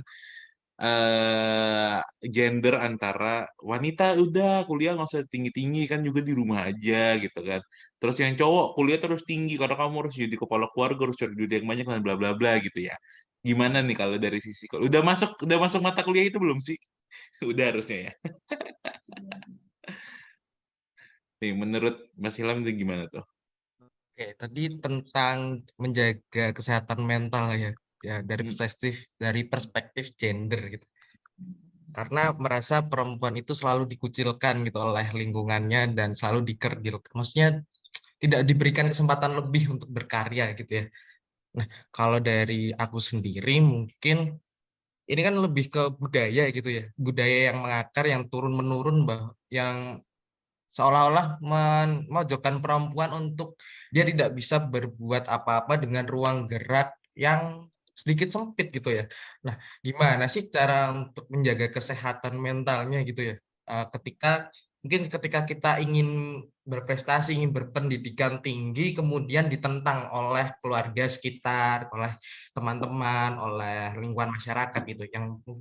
Yang bisa dilakukan yang pertama itu adalah kita harus mencari lawan bukan lawan, tapi lebih ke teman berbicara tentang keresahan kita ya. Karena pada dasarnya mental yang sehat itu adalah ketika kita mampu mengekspresikan, menerima emosi kita dengan benar gitu. Nah, ketika kita mendapatkan masalah itu tentang tekanan dari lingkungan sosial, ya itu tadi langkah yang pertama yang bisa kita lakukan adalah bercerita dengan teman-teman sekitar, dengan keluarga gitu. Kemudian lebih ke apa ya, selain bercerita tuh kita juga harus mempunyai regulasi emosi yang baik gitu ya. Apalagi perempuan kan diasumsikan sebagai individu atau makhluk yang kurang mampu gitu dalam meregulasi emosinya, apalagi ketika PMS gitu ya. Iya benar. Nah, tapi kan padahal enggak kayak gitu. Caranya kan enggak gitu. Nah, mungkin yang kedua itu tadi, selain kita bercerita dengan teman-teman untuk menjaga kewarasan kita juga kita harus punya coping stress yang cukup baik gitu. Coping stressnya itu seperti apa ya? Mungkin kayak kalau Mbak Elga tadi dengan cara apa namanya me time, dengan ke coffee shop gitu, dengan ikut workshop, ikut bikin bunga gitu. Mungkin kalau dari perspektif psikologi kurang lebihnya seperti itu sih. Oke, oke. Nah tuh teman-teman ya, jadi kalau dari kita ngomongin soal masalah gender tadi, kalau kita lihat dari Mbak Ega dan Mbak Mas Ilham itu pun juga tidak ada ketimpangan gender dalam menjadi mahasiswa kreatif dan berprestasi. Buktinya, Mbak Ega bisa menjadi pimpinan proyek yang notabene pasti di timnya ada laki-lakinya. Pasti. Otomatis bakal ada ketimpangan sosial. Ada, tapi dari orang-orang yang mungkin berpikir itu bahwa itu adalah ketimpangan. Karena kalau kerja, apalagi soal project, itu tidak ada yang namanya ketimpangan. Ya kerja sesuai job desk aja teman-temannya. Dan juga masalah menjadi mahasiswa kreatif bahwa perempuan tidak boleh mimpin, ya nggak perlu. Ketika kamu menjadi mahasiswa yang kreatif dan juga berprestasi, ketika kamu layak untuk menjadi atasan atau layak untuk mendapatkan prestasi tersebut, tidak ada itu ketimpangan gender ya. Ya begitu Mbak Ega, begitu Mas Ilham. Betul, Mas Iqbal. Mm-mm. Koboi Junior. Jangan dong, jangan. Jangan, kasihan kalau Iqbal Kobol Junior disamain sama saya. Oke, Mbak Renata gimana? Masih ada yang pengen ditanyakan? Kayaknya nggak ada lagi. Udah cukup, Mas. Udah cukup ya. Jadi jangan minder kalau cowok harus lebih nggak. Oke. Oke, buat teman-teman yang lain ada yang mau nanya-nanya sama ada langsung nih Mbak Destiana Ramadhani, silakan dipersilakan. Ganti-gantian ya. Baik, terima kasih atas kesempatannya. Sebelumnya mohon maaf saya belum bisa on cam ya. Jadi saya mau Belum mandi ya? bertanya Oke, nggak apa. kepada kedua narasumber. Nah, biasanya kan pada bertanya gini ya, kebiasaan baik apa gitu untuk menjadi mahasiswa di sini. Tapi saya ingin bertanya, tentang kesalahan apa yang pernah dilakukan agar kita tidak melakukan kesalahan tersebut. Dan dalam konteksnya di sini jadi mahasiswa kreatif dan berprestasi. Terima kasih. Oke, langsung dijawab aja kali ya, biar nggak lupa ya. Oke, mungkin mau Ilham dulu atau aku, Ham? Bebas. Mbak Ega dulu aja. Ladies first berarti. Makasih loh. Oke, jadi tadi pertanyaannya kayak kesalahan apa yang harus dihindari ya? Iya, betul, Mbak. Oke. Ngomong-ngomong tentang kesalahan, kayak aku pernah merasa gini, perspektifnya masih kurang kreatif menurutku ya, waktu masih awal-awal maba. Kayak aku merasa semua hal tuh harus kukerjakan sendiri gitu. Biar itu benar-benar murni, padahal ternyata enggak. Karena pinter itu bukan berarti individualis. Ya. Pinter itu pinter-pinternya kita memanajemen, mana yang harus kita prioritaskan, dan mana yang bisa kita kerjakan bareng-bareng. Dan itu juga sangat digunakan di dunia kerja. Waktu itu aku pernah nih pas daftar beasiswa PPA, itu tuh bareng sama ujian. Dan aku ngambil di matkul itu. Nah, aku ada deket gitu ya, berempat. Nah, temanku yang bertiga, itu mereka udah tanya ke aku, Ega, kamu sekalian nggak diambilin berkasnya? Aku bilang, oh nggak deh, soalnya aku nanti mau tanya-tanya lagi ke Ditmawa gitu. Oh, kamu nggak nitip pertanyaan? Nggak deh, gitu. Terus ternyata habis itu pas aku selesai ujian, tutup Ditmawanya. Dan besoknya udah Sabtu, aku nggak tahu harus gimana gitu. Terus aku langsung, oh iya, ternyata emang kita tuh nggak boleh ini ya, merasa kayak serba bisa, terus semuanya harus dari tangan kita sendiri, enggak. Kalau ada orang tanya, misal kamu butuh dibantu apa, ya bilang aja kalau butuh dibantu gitu. Toh nanti kalau kamu lolos atau enggak, itu bukan berarti terus karena kamu dibantu, jadi kamu kurang totalitas, enggak. Karena pintar-pintarnya kita aja, enggak semua hal harus kita kerjakan sendirian, dan bukan berarti kalau kita dibantu seseorang, terus totalitas kita dalam mencapai sesuatu itu berkurang. Enggak. Itu sih menurutku ya. Mungkin kalau Ilham gimana, Ham? Kamu pernah ada kesalahan apa gitu nggak, Ham? Oke, kalau aku sendiri mungkin lebih ke kemampuan kolaborasinya yang kurang gitu ya. Karena kan dari dulu prestasiku itu adalah prestasi yang sifatnya individu, nggak pernah berkelompok gitu. Tiba-tiba waktu itu ditantang sama teman saya. Temanku nantang ikut lomba intervensi, lomba intervensi kan berkelompok gitu ya. Sedangkan waktu itu aku mungkin nganggapnya temanku kurang capable untuk mengikuti ini karena mereka kurang mampu memenuhi ekspektasi. Oh ternyata itu salah gitu. Padahal kita tuh bisa loh belajar bareng gitu. Kita belajar bareng untuk memenuhi standar tertentu dalam penulisan. Tapi lomba pertama itu aku rasa kayak kecewa banget. Kenapa sih kita nggak bisa lolos sampai ke 3 besar? Kenapa sih hanya sampai 6 besar? Dan itu tuh aku selalu menyalahkan teman-temanku yang nggak mampu untuk memenuhi standar tertentu dalam penulisan. Ternyata setelah dipikir kembali, enggak loh, mereka tuh bisa loh sebenarnya untuk memenuhi, dan kesalahannya tuh enggak selalu ada di mereka. Dan aku juga ngerasa bahwa di paper itu kesalahanku tuh juga banyak, tapi kenapa aku harus menyalahkan orang lain gitu. Dan ya itu aja sih kesalahan yang pernah aku lakuin ketika ingin menjadi dalam konteksnya mahasiswa berprestasi dan kreatif ini ya. Jadi kemampuan kolaborasinya aja sih yang jelek, dan ya itu tadi kolaborasi. Oke. Berarti ini unik lagi. Ada dua sisi karakter yang berbeda antara Mbak Ega dan Mas Ilham sebagai mahasiswa yang kreatif dan juga berprestasi ini. Dua sisi berbeda. Mbak Ega yang emang suka untuk berdiskusi dan juga mungkin suka untuk mengemukakan pendapat, dan Mas Ilham yang mungkin karena berjalannya prestasinya dari sisi kompetisi individu, jadi sehingga sedikit membatasi diri untuk berdiskusi dengan orang-orang karena merasa bahwa dia bisa, ya Mas Ilham ya? Iya Mas Iqbal. Oke, tapi ternyata semua itu tidak selalu benar, bahwa ya kalau misalnya kita emang membutuhkan orang, ya kita harus membutuhkan orang lain. Kalau enggak, ya selagi masih bisa ngelakuin sendiri, ya oke, nggak apa-apa. Tapi kalau misalnya ada tawaran bantuan dari orang lain, ya kenapa tidak dicoba untuk diterima, bener kan ya? Betul sekali, Mas. Jadi Oke, kayak semua itu tentang gimana cara kita mencari jalan keluar dan yang balance. Nggak boleh bener. aja. Gitu. Oke. Karena juga kan nggak semua orang punya skill problem solving ya. Iya, dan Nah, itu bukan berarti mana yang benar, mana yang salah ya. iya, bener. Tergantung kalian. Kalian yang tahu diri kalian masing-masing. Bukan Mm-mm, berarti menjadi seseorang individualis itu salah, bukan. Kalau bener. kalian ternyata emang bisa berpikirnya ketika sendiri dan lombanya sendiri, ya bagus, lanjutin gitu. Nggak ada yang salah. Beda-beda soalnya tiap orang. Oke. Oke, gimana Mbak Desti tadi ya, Mbak Desti?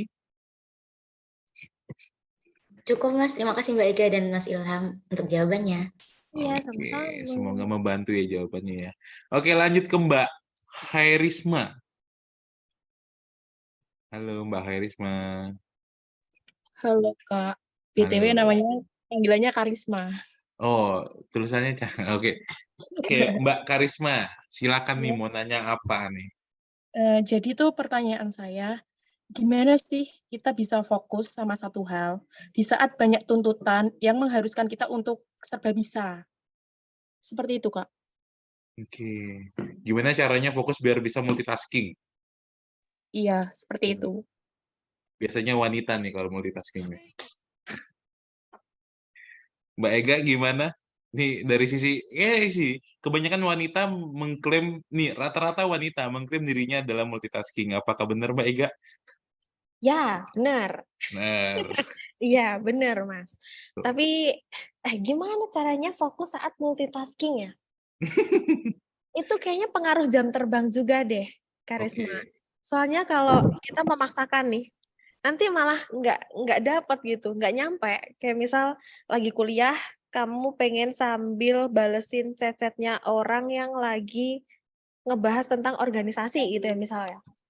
Nah itu mungkin emang bisa dilatih sih, tapi tetap harus paham ke porsi diri kita masing-masing. Kalau misal ngerasa ternyata kurang bisa, mending diselesaikan satu-satu dulu tapi secara cepat itu loh. Kayak menurutku itu lebih efektif dan mengurangi resiko-resiko yang buruk. Waktunya kuliah, waktunya begitu kelar kuliah langsung balesin chat. Kayak gitu menurutku. Karena bukan berarti multitasking itu produktif ya. Jangan sampai nanti malah masuk ke jurang toxic productivity. Iya. Productivity ya. Ketika kayak kita ngerasa kerjaan kita banyak dan kita kerjain semuanya terus kita jadi orang yang keren. Enggak kayak gitu. Karena mending satu tapi spesifik terus bagus pencapaiannya daripada semua terselesaikan tapi cuma di dasar-dasarnya. Oke. Gitu sih Karisma kalau dari aku. Mungkin bisa tambahin sama Ilham deh, Ham. Kamu gimana, Ham?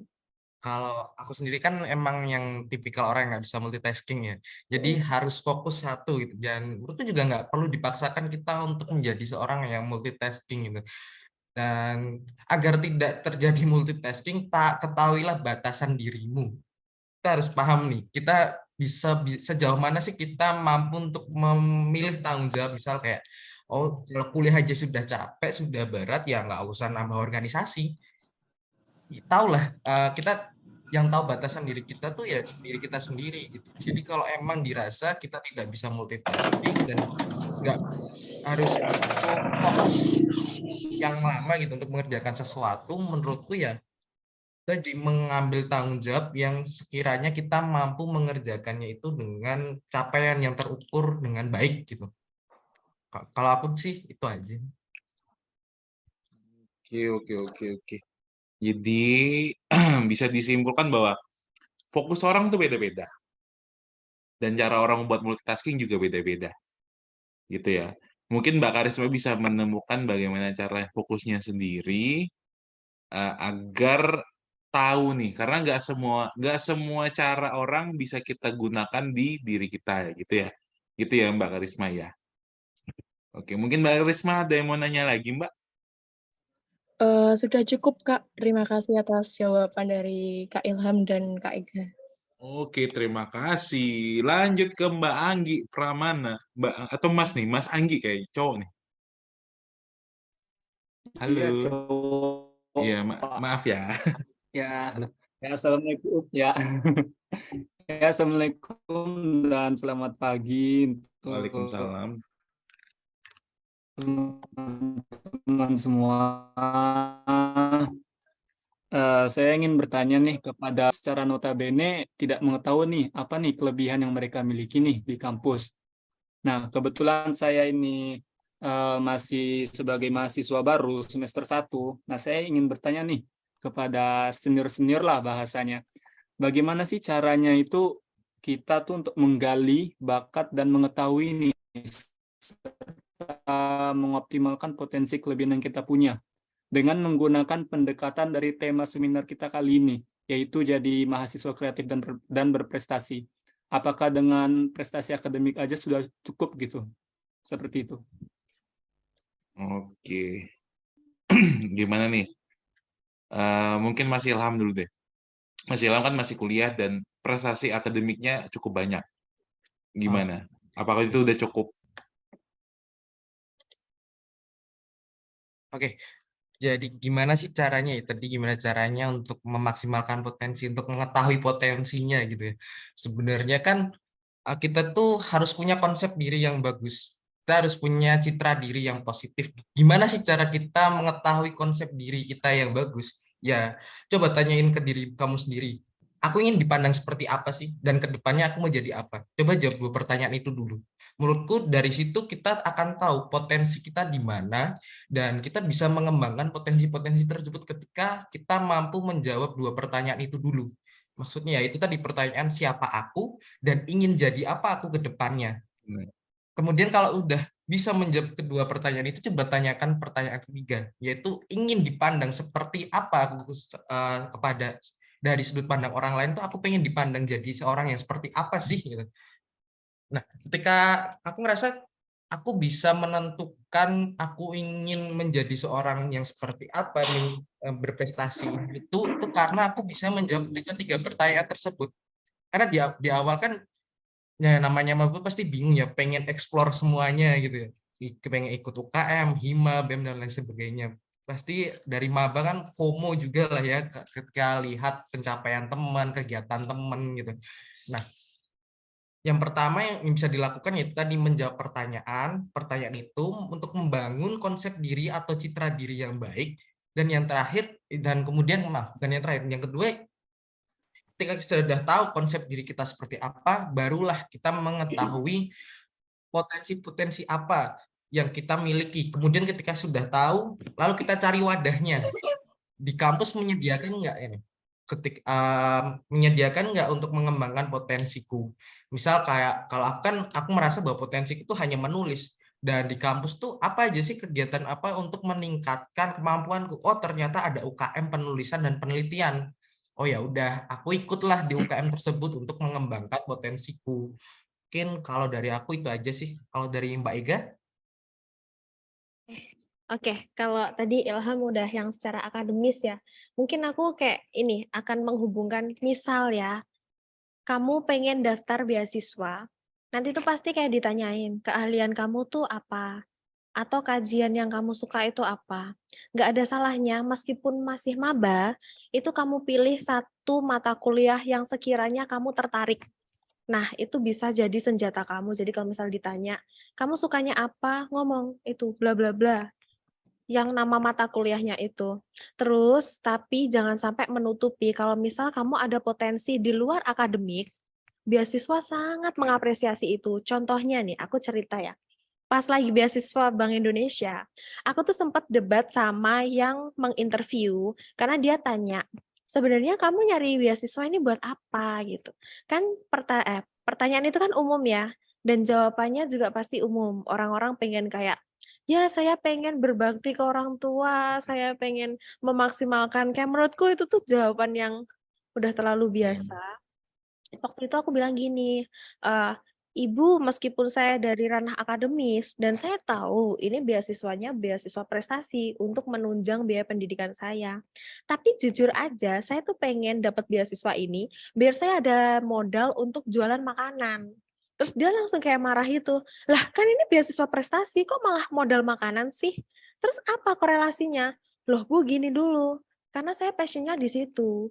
Nah, kalau misal Ibu ngasih uang saya, misal 10 juta, terus saya pakai buat beli buku langsung, atau buat bayar UKT, itu udah habis. Tapi saya nggak pengen itu, saya pengen uang itu tuh beranak pinak, dengan cara menyenangkan apa yang saya sukai, jualan. Terus dia bilang, "Emang kamu ada komitmen untuk itu?" "Ada, nanti kita lihat aja." Nah, akhirnya itu yang bikin beasiswaku itu 2 periode.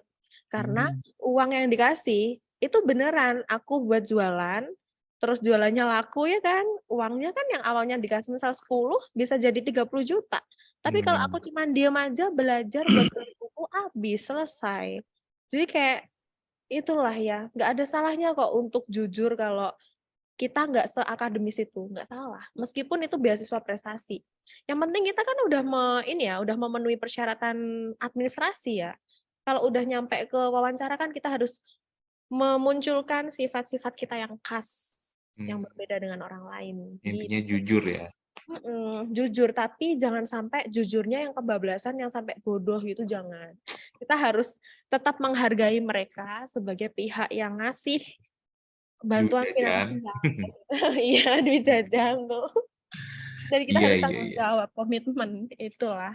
Jadi keingat salah satu narsumku namanya Kak Deris Nagara. Beliau itu penerima beasiswa LPDP ke Kolombia. Jawaban yang sedikit bikin interviewer terdiam, kata beliau itu adalah kenapa pengen dapat beasiswa ini. Dia cuma jawab satu, saya pengen jadi Menteri Pendidikan. Terus interviewernya diam dan ngomong, kenapa? Dia bilang cuman begini, karena saya ingin semua anak di Indonesia mendapatkan pendidikan secara merata dan tidak ada batasan buat mereka untuk belajar dan tidak ada lagi yang namanya regional pendidikan. Ya. Karena kan ada regional A pendidikannya setingkat ini, regional B pendidikannya setingkat ini, dan itu yang membuat Indonesia terbatas untuk menikmati pendidikan yang ada sekarang gitu. Itu wah, oke, ternyata ada yang mewakili nih. Setidaknya kan ada yang mewakili bahwa ya kita pengennya pendidikan itu merata gitu ya. Oke. Tadi Mas Anggi gimana Mas Anggi? Ya, cukup jelas walaupun tadi agak sedikit putus-putus koneksi dari sayanya. Iya, tadi Mas Anggi baru masuk lagi ya? Ya, baru masuk lagi. Iya. Ya, terima kasih Kak Ega dan Bang Ilham atas jawabannya. Oke. Ya, sama-sama.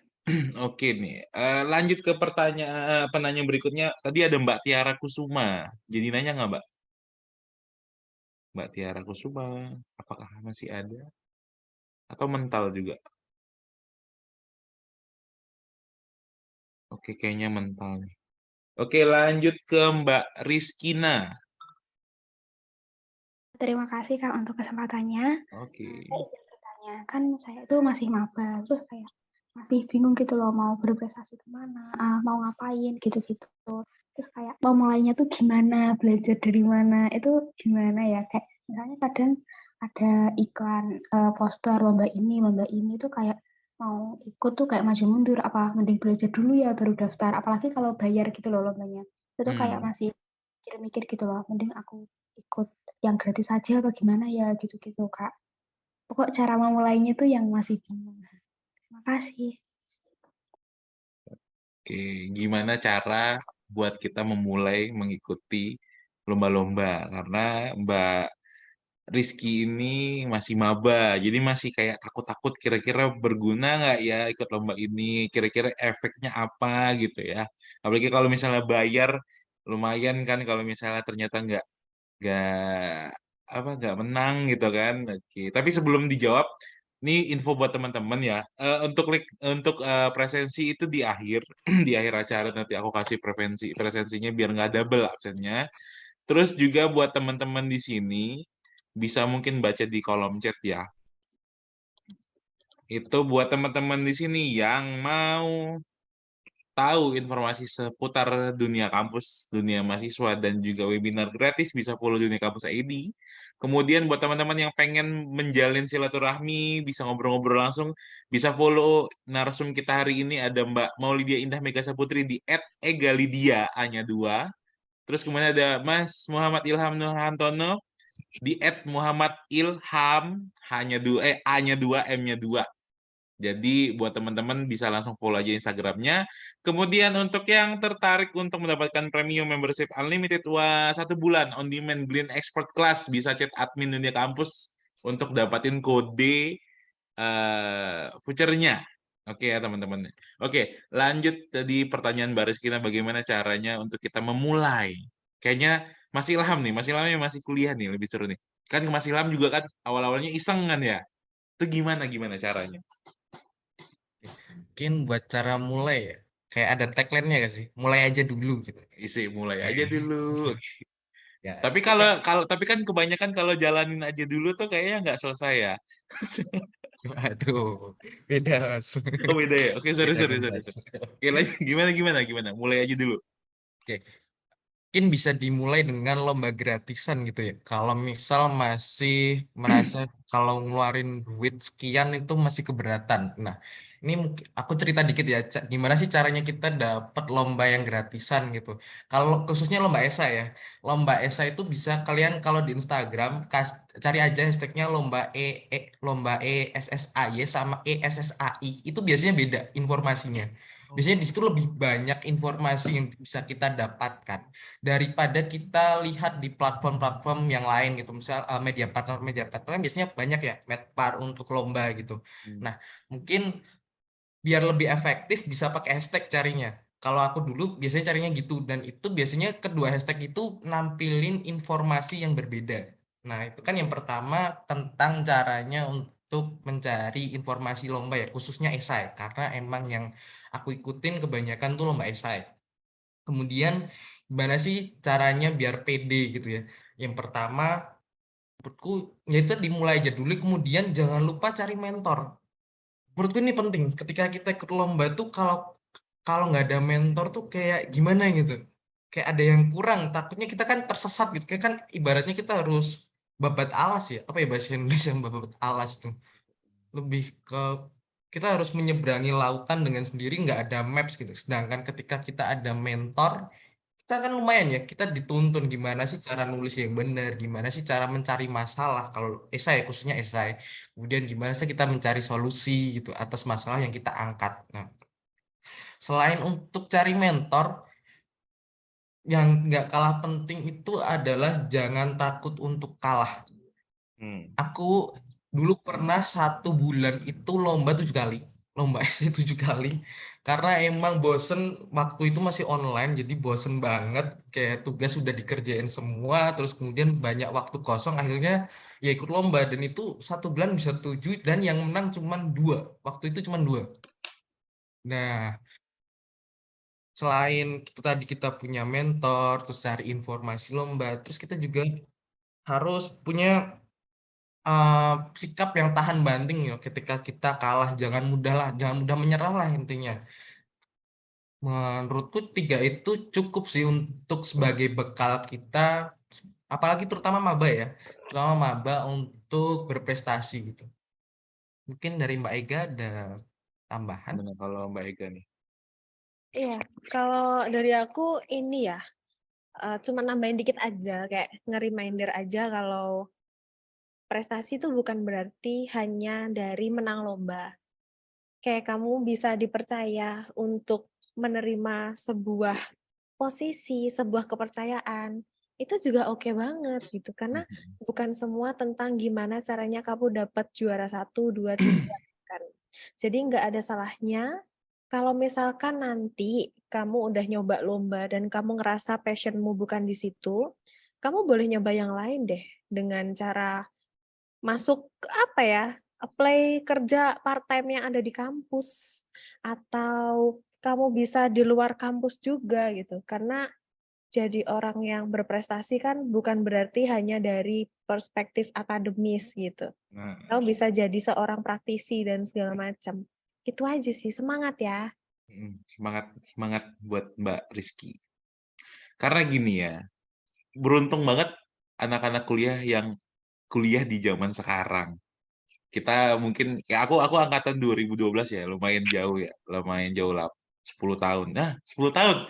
Astagfirullahalazim. 10 tahun yang lalu ya. Di zamanku itu agak susah untuk mencari lomba-lomba yang bisa dibilang nggak banyak. Zaman sekarang udah mungkin tadi Mas Ilham boleh di-spill kali hashtag apa yang buat dicari itu bisa di-spill di room chat ya biar teman-teman juga tahu. Kalau zaman dulu tuh nggak banyak gitu loh. Bahkan ketika baru sadar ketika udah tamat, ih kok dulu nggak ikut ini, dulu nggak ikut itu. Makanya ketika Mbak Rizky masih maba, harus aktif, harus ikut, harus tahu semuanya informasi apapun di soal kampus. Karena Pak mantan Gubernur Jakarta Pak Anies Baswedan pernah bilang, ketika kamu mempunyai waktu luang yang banyak semasa kamu kuliah, kamu dalam masalah. Ketika kamu kuliah, kamu punya banyak waktu kosong, kamu dalam masalah. Jadi buat yang paham itu coba kalian harus aktif ya. Oke. Oke, Mbak Rizky, gimana Mbak Rizkina? Masih ada yang mau ditanyain? Udah Kak, terima kasih. Oke, siap. Semoga bisa mencoba untuk lomba-lombanya di awal-awal ya. Semoga bisa. Oke, lanjut ke tadi Mbak Tiara Kusuma dulu ya. Mbak Tiara Kusuma. Baik, terima kasih atas kesempatannya. Jadi, mengacu pada topik kita hari ini menjadi mahasiswa yang kreatif dan berprestasi, tentunya kan ada kiat-kiat yang harus dilalui seperti itu. Jadi, atas dasar tersebut, saya mau nanya nih, das sama don'ts-nya supaya bisa mencapai hal tersebut gitu. Karena sebagai mahasiswa baru tentunya kan banyak perubahan dari siswa menjadi mahasiswa, juga lingkungan yang baru tentunya mempengaruhi perubahan kita gitu. Jadi mungkin bisa di-spill gimana kayak harusnya kayak gini atau yang jangan dilakuin gitu. Terima kasih. Oke. Oke, mungkin langsung aja nih. Mbak Ega dulu deh, Mbak Ega. Oke, boleh. Yang paling penting yang harus kamu lakukan, ini sekalian kayak merangkum dari obrolan kita ya, ini pertanyaan. Oke. Yang pertama konsisten. Konsisten, udah itu. Semua hal yang besar itu awalnya dari kecil. Nggak mungkin kamu tiba-tiba jadi manajer kalau sebelumnya kamu bukan pekerja di situ. Nggak mungkin kamu tiba-tiba jadi bos kalau kamu nggak pernah jadi asisten.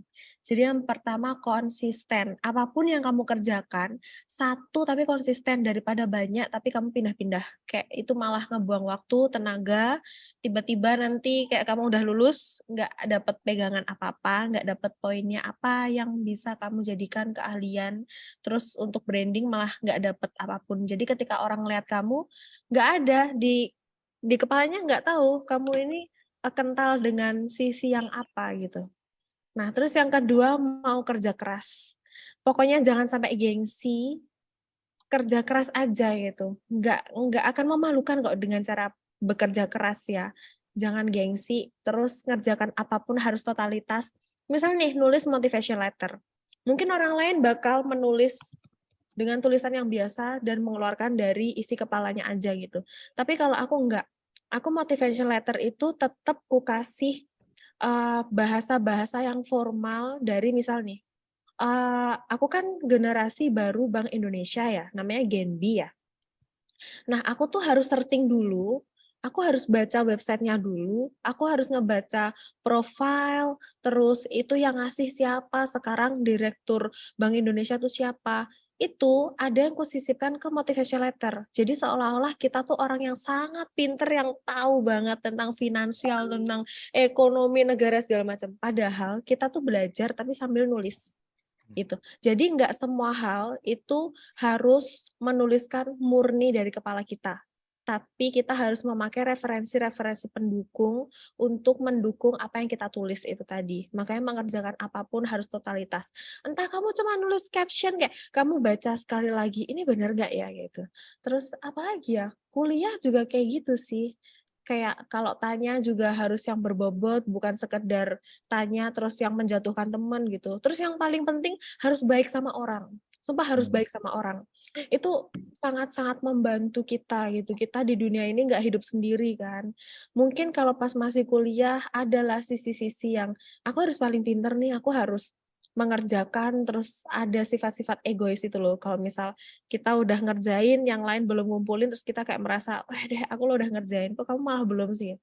Tapi itu kalau misal ada apa ya, sifat-sifat kayak gitu yang agak buruk kayak gitu. Manusia kan lemah ya. Itu cukup di dalam diri kita aja, jangan sampai dikeluarin. Karena nanti penolong kita tuh malah orang-orang yang nggak terduga. Terus nggak boleh pelit, nggak boleh nyerah, sama jadi orang yang teliti. Harus teliti, tepat waktu, dan suka mengapresiasi. Jadi misal kita lagi ngobrol nih, dimanapun gitu, kita kan makin dewasa ya, kita harus mengucapkan kalimat apresiasi dulu gitu. Misal mau menyanggah gitu, kita bakal bilang, oh iya, makasih ya, pendapatmu bagus, tapi kalau menurutku gini gitu. Itu mungkin kebiasaan-kebiasaan kecil yang harus kita ubah sekarang ya, harus mengapresiasi. Aku pun kalau ngelihat dosen-dosen di kampusku itu kayak gitu, mereka selalu mengapresiasi dulu. Karena dengan cara kita mengapresiasi, kita tuh kelihatan lebih pinter tau. Daripada yang kita langsung mengkritik. Orang itu, lawan bicara kita pasti bakal lebih menghargai. Kalau kita pinter tapi merendah dan mau menghargai lawan bicara. Itu sih. Terus kalau yang jangan dilakukan, berarti lawan katanya itu tadi. Kayak ngerjain cuma setengah-setengah, cuman ngelihat yang penting banyak tapi nggak sampai tuntas. Kayak gitu sih, mungkin bisa dilanjut sama Ilham ya. Oke, mungkin kalau dari aku mau nambahin 2 hal aja ya, ketika kita menjadi mahasiswa, jangan malas untuk membaca. Karena membaca itu kayak jadi senjata utama kita sebagai seorang mahasiswa. Karena kita ingin menulis atau mungkin ingin meneliti kan, karena kegiatan mahasiswa itu kan tidak akan lepas dari 2 hal ini ya, menulis dan meneliti. Sedangkan modal utama dari menulis dan meneliti itu adalah membaca. Jadi jangan malas untuk membaca. Kemudian yang kedua itu jadilah pribadi yang efektif. Pribadi yang efektif tuh yang pribadi yang seperti apa sih gitu kan. Pribadi yang efektif tuh yang tepat waktu, tepat perhitungan biaya, tepat pengukurannya, tepat dalam berpikirnya, dan punya tujuan yang jelas. Dan efektif tuh punya level loh teman-teman. Ada 3 level dalam efektif. Itu yang pertama, kita tuh mampu mengerjakan tugas dengan tepat waktu. Nah, ketika teman-teman sudah mampu mengerjakan tugas dengan tepat waktu, dengan tidak teledor gitu ya, pasti kan teman-teman punya waktu yang senggang gitu. Nah, ketika sudah punya waktu yang senggang ini, jangan lupa dimanfaatin untuk mengembangkan diri. Jadi setelah kita efektif nih waktunya, setelah kita bisa mengatur waktu, memanage waktu dengan baik, jangan lupa sisa waktu ini kita gunain buat mengembangkan diri. Kemudian efektif level tertinggi itu adalah orang yang keluar dari zona nyamannya. Maksudnya apa? Misal aku dari psikologi, aku belajarnya jangan hanya di seputar psikologi aja, cuman belajar tentang mental health dan lain sebagainya, tapi aku juga pengen belajar tentang coding misalnya untuk membuat website konseling lah, katakanlah seperti itu. Nah, makanya itu ketika jadi mahasiswa kalau bisa teman-teman itu mencapai level efektif di level yang tertinggi. Kan level terendah tadi hanya manage waktu dengan baik. Level kedua tadi cuman sekedar kita mampu memanfaatkan waktu luang kita untuk mengembangkan diri kita. Dan level yang terakhir adalah keluar dari zona nyaman. Menurutku tipsnya itu aja sih. Oke. Jadi begitu ya Mbak Tiara. Gimana Mbak? Iya, makasih ya Kak. Oke, jadi tapi balik lagi dari pemaparan Mbak Ega dan juga Mas Ilham itu harus dicocokkan juga sama diri sendiri ya. Karena dari sini aja kita udah bisa lihat Mbak Ega dan Mas Ilham adalah 2 karakter yang berbeda ya. Satu orangnya begini, yang satu orangnya begitu. Jadi coba diadaptasikan dulu ya. Oke, ini oke. Untuk penanya kita terakhir ya, Mbak Rizky tadi udah nanya ya. Kita karena waktunya udah menjelang zuhur juga. Untuk Mbak Yulfiah, silakan Mbak. Ini pertanyaan terakhir kita nih. Oke, terima kasih untuk waktunya. Saya mau nanya ya, misalnya kalau seorang maba gitu ya, bagaimana dia jadi mahasiswa yang kreatif dan berprestasi meskipun dia itu ambil kuliahnya itu lintas jurusan. Yang dia itu sama sekali tidak tahu dari dasar-dasarnya. Itu jadi gimana? Halo Yulfiah, kita senasib kok. Kan aku dulunya anak IPA, terus aku pindah ke Visipol. Jadi Oke, kalau monggo. iya Yulfiah, jadi kalau aku ini sih tetap ya belajar tipis-tipis lah sama yang sesuai jurusan gitu. Tapi aku ngejarnya makanya di hal yang lain gitu. Meskipun ujung-ujungnya yang terlampir di CV itu kan pemenang trimini tesis ya. Tapi kan sebenarnya yang aku geluti selama kuliah itu bukan lomba, tapi organisasi event. Itu sih, yuk aku kayak malah nggak terlalu yang akademis banget kalau aku. Soalnya aku sadar kalau dalam memaknai Visipol itu aku kalah gitu. Makanya aku ngejar di relasi dan gimana cara kerja di dalam univ itu. Kamu dari IPA ke IPS atau gimana? Yuk. Kalau saya dari IPA ke ekonomi. Ah, ya. Oke. Tapi kayak gitu kan tetap kepake ya, misalnya kayak matematika gitu. Tetap ada hal-hal yang bisa kita adopsi gitu yuk. Kayak misal aku nih, kan dulu pernah teknik. Nah, sekarang teman-temanku pada daftar BUMN gitu kakak tingkat. Nah, mereka pada kayak minta diajarin matematika dasar. Malah seru tau kalau lintas jurusan kayak gitu. Karena kita beda, jadi orang-orang mudah ingat sama kita. Oke. Ilham, kalau Ilham ini ya linear ya. Enggak, aku malah dari IPA ke IPS. Tuh kan Sama, kita IPA ke emang orang-orang psikologi. murtad nih kita. Orang-orang yang dibenci nih. Yang mengambil jatah anak IPS katanya. Iya, benar. Kalau Mas Ilham tadi gimana? Soal lintas jurusannya. Mungkin kalau aku sendiri, sebenarnya masuk psikologi itu juga kepenginan, tapi itu bukan pilihan pertama gitu ya. Oh, nggak sengaja. Nggak sengaja.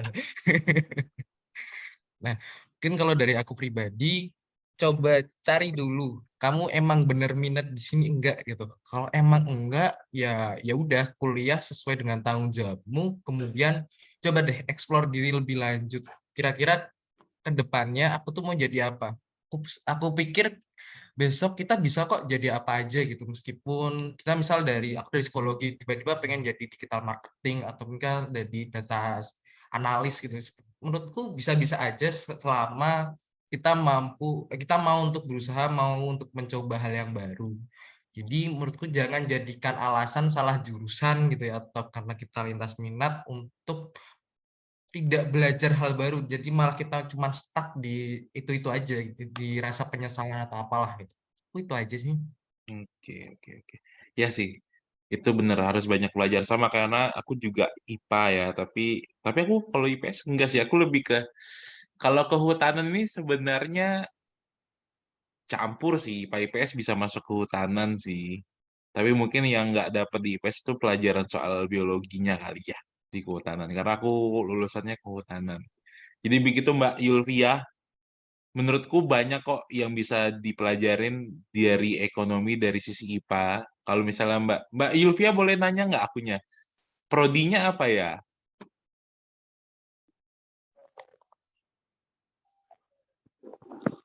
Apa? Maaf. Program studinya apa? Kan Fakultas Ekonomi. Ekonomi syariah.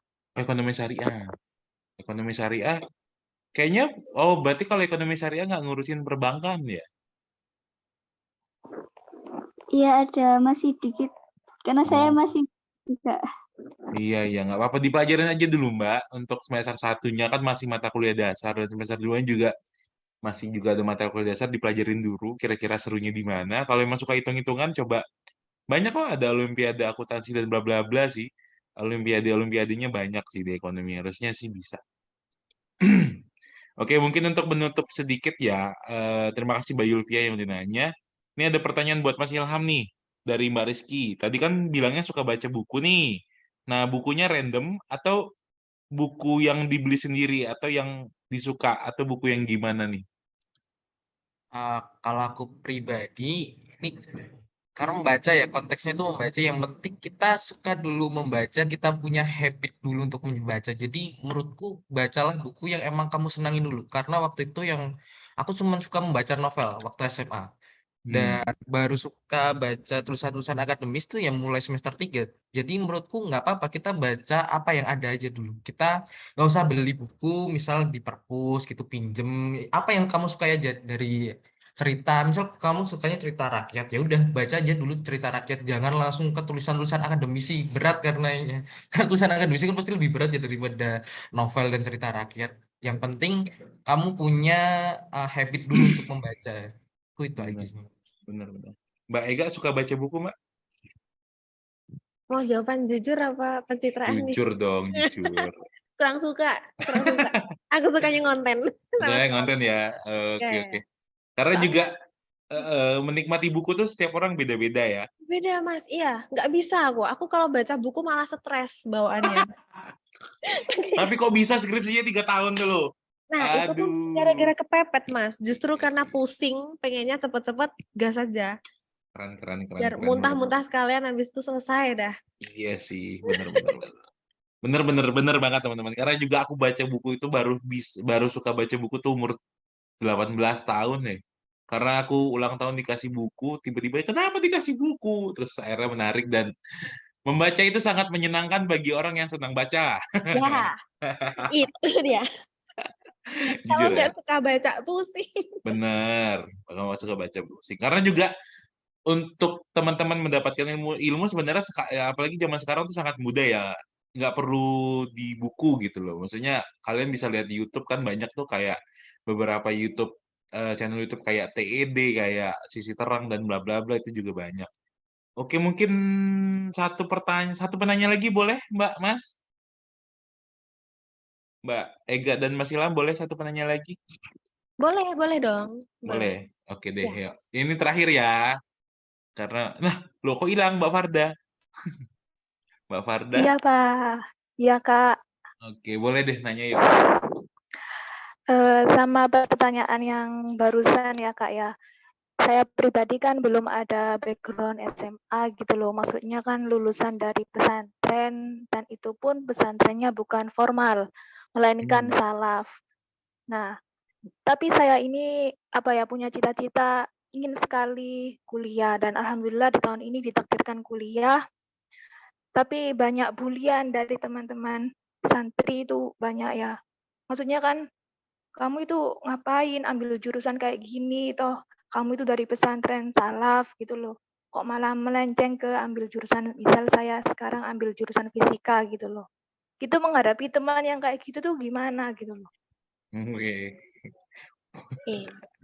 Menghadapi teman kayak gitu dengan cara kita diem dan membuktikan aja, Babs. Karena aku pun juga awalnya dijudge gitu, kayak dikira turun level dari teknik ke fisip. Padahal enggak. Itu yang ngejudge tuh. Sekarang melongo gitu ngeliat. Nah, kamu harus bisa kayak gitu. Kamu harus buktikan. Fisika tuh jurusannya keren banget tahu. Benar. Siapa tahu Mbak Farda bisa bikin pesawat nanti. Itu loh jurusannya orang-orang pinter. Benar. Bagus dong. Agamanya bagus. Akademis bagus. Saintek bagus. Gas aja. Farda. Gas. Terus Ilham, kamu gimana, Ham? Kalau misalnya ada teman kayak gitu, Ham? Nggak usah dipeduliin, kan tutup telinga itu kan lebih mudah daripada dua telapak tangan kita lebih mudah untuk menutup telinga kita daripada untuk membungkam semua mulut gitu ya. Siap. Menurutku itu buktikan aja bahwa kamu bisa gitu. Iya, Ilham sekarang udah jadi filsuf. berat. Iya sih, aku setuju juga buat Mbak Farda ya. Mbak Farda tidak harus peduli dengan omongan orang, satu. Yang kedua, tidak juga harus terlalu peduli dengan background Mbak Farda yang dari pesantren.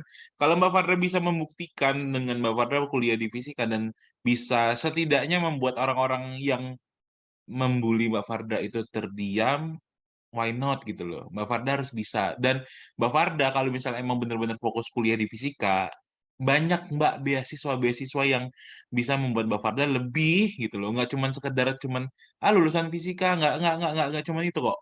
Mbak Farda tenang aja, pokoknya kalau Mbak Farda lihat di dunia kampus, iya, dunia kampus ID itu semuanya banyak kok informasi beasiswa. Dan itu bisa membantu Mbak Farda untuk lebih lebih bisa pede dengan Mbak Farda sekarang. Karena tidak ada orang yang harus punya background A dan dia harus kerja di background-nya A itu nggak harus. Mbak Farda dari pesantren memberanikan diri untuk mengambil fisika, ya siapa tahu Mbak Farda bisa expert di fisika. Kita nggak tahu. Rezeki orang beda-beda Mbak Farda ya. Jangan jangan minder pokoknya. Kalau ada apa-apa, chat admin dunia kampus, ngadu sama dia aja nanti kita cari solusinya. Oke? Gelut, ini gelut. Ya, oke, Sip. lanjut, Mas. Oke, gimana Mbak Farda? Oh iya Kak, terima kasih.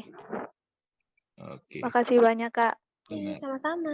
Oke ya. Ini pertanyaan terakhir Mbak Farda ya. Oke teman-teman, jangan lupa diisi presensinya yang udah ku-share di grup ya. Presensi talk show di Publish X Dunia Kampus. Ya, jangan lupa diisi sebelum keluar. Dan juga terima kasih untuk hari ini. Ini kita udah molor sekitar 15 menit loh dari waktunya. Nggak apa-apa, terima kasih Mbak Ega dan Mas Ilham yang sudah memberikan waktunya untuk hari ini. Dan jangan lupa di tanggal 16 Desember kita juga ada event bersama Dunia Kampus. Itu dengan narasumber kita seorang dosen, Pak Ginanjar Rahmawan, seorang influencer juga Instagram. Jadi buat teman-teman bisa ikutin tanggal 16 Desember karena kita bakal kita bakal kupas tuntas tugas akhir mahasiswa di tahun 2023 ya. Karena 2023 masa skripsinya masih gitu-gitu aja, nah kita kupas tuntas. Jadi di 2023 nanti kalian udah bisa lebih luas bagaimana cara membuat skripsi. Oke teman-teman, terima kasih banyak untuk hari ini. Jangan lupa isi presensinya, dan juga buat teman-teman yang ingin mendapatkan membership Glints Expert Class bisa langsung chat admin Dunia Kampus di grup ya. Jangan lupa chat, karena yang ngobrol ngechat baru 1-2 orang. Sayang banget kalau kalian nggak ambil Glints Expert Class ya. Oke, terima kasih banyak.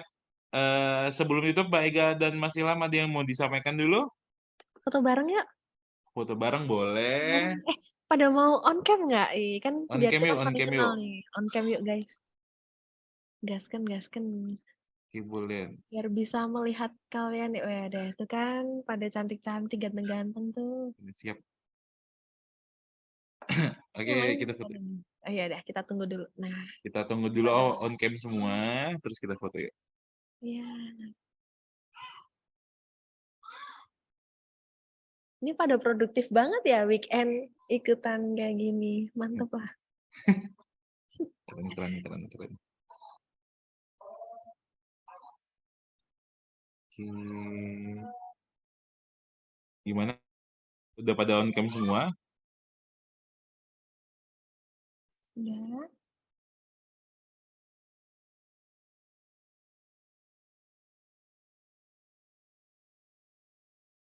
Bentar Mas, sudah pada siap-siap tuh.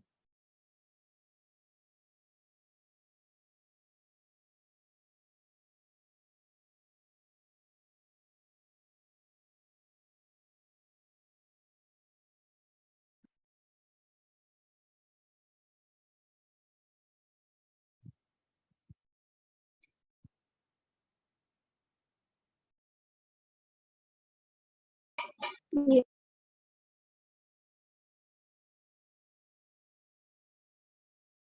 Yang mau nge-screenshot Mbak Ega atau aku?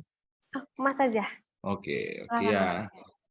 Oke ya, ini aku screenshot ya. Oke.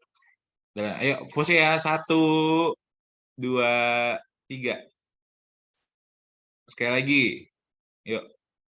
1, 2. Tunggu. Ada notif, sorry. Oke.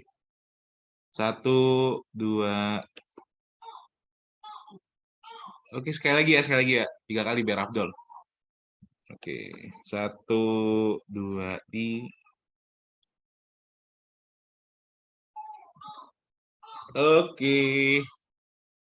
Oke. Nah, terus teman-teman ya tadi infonya. Oh ya, infonya buat teman-teman yang mau member Glints Expert Class bisa langsung chat admin. Terus yang mau video ini, karena ini aku record ya, bisa dipantengin di YouTube-nya Dunia Kampus Indonesia ya, teman-teman ya. Jadi bisa tahu semua event-event yang sudah pernah dilakukan secara online tentunya. Oke, kayaknya cukup untuk hari ini. Terima kasih kepada Mbak Ega dan Mas Ilham, dan semoga menginspirasi teman-teman di sini untuk menjadi mahasiswa kreatif dan berprestasi, dan juga semoga sehat semua bagi kita semua. Nanti buat teman-teman yang masih mau ngobrol-ngobrol bisa langsung aja follow Instagramnya masing-masing ya, di Mbak Ega ada Ega Lydia, hanya 2, terus di Mas Ilham ada Muhammad Ilham, A dan M-nya 2. Dan follow @Dunia Kampus ID ya, buat tahu informasi seputar mahasiswa. Kalau mau follow Instagram saya, cari sendiri. Oke, baik, terima kasih banyak. Saya tutup untuk talk show di Publish X Dunia Kampus hari ini dengan tema jadi mahasiswa kreatif dan berprestasi. Saya Iqbal Akwamal yang bertugas. Terima kasih. Wassalamualaikum warahmatullahi wabarakatuh. Waalaikumsalam. Makasih Mas, makasih teman-teman. Terima kasih. teman-teman.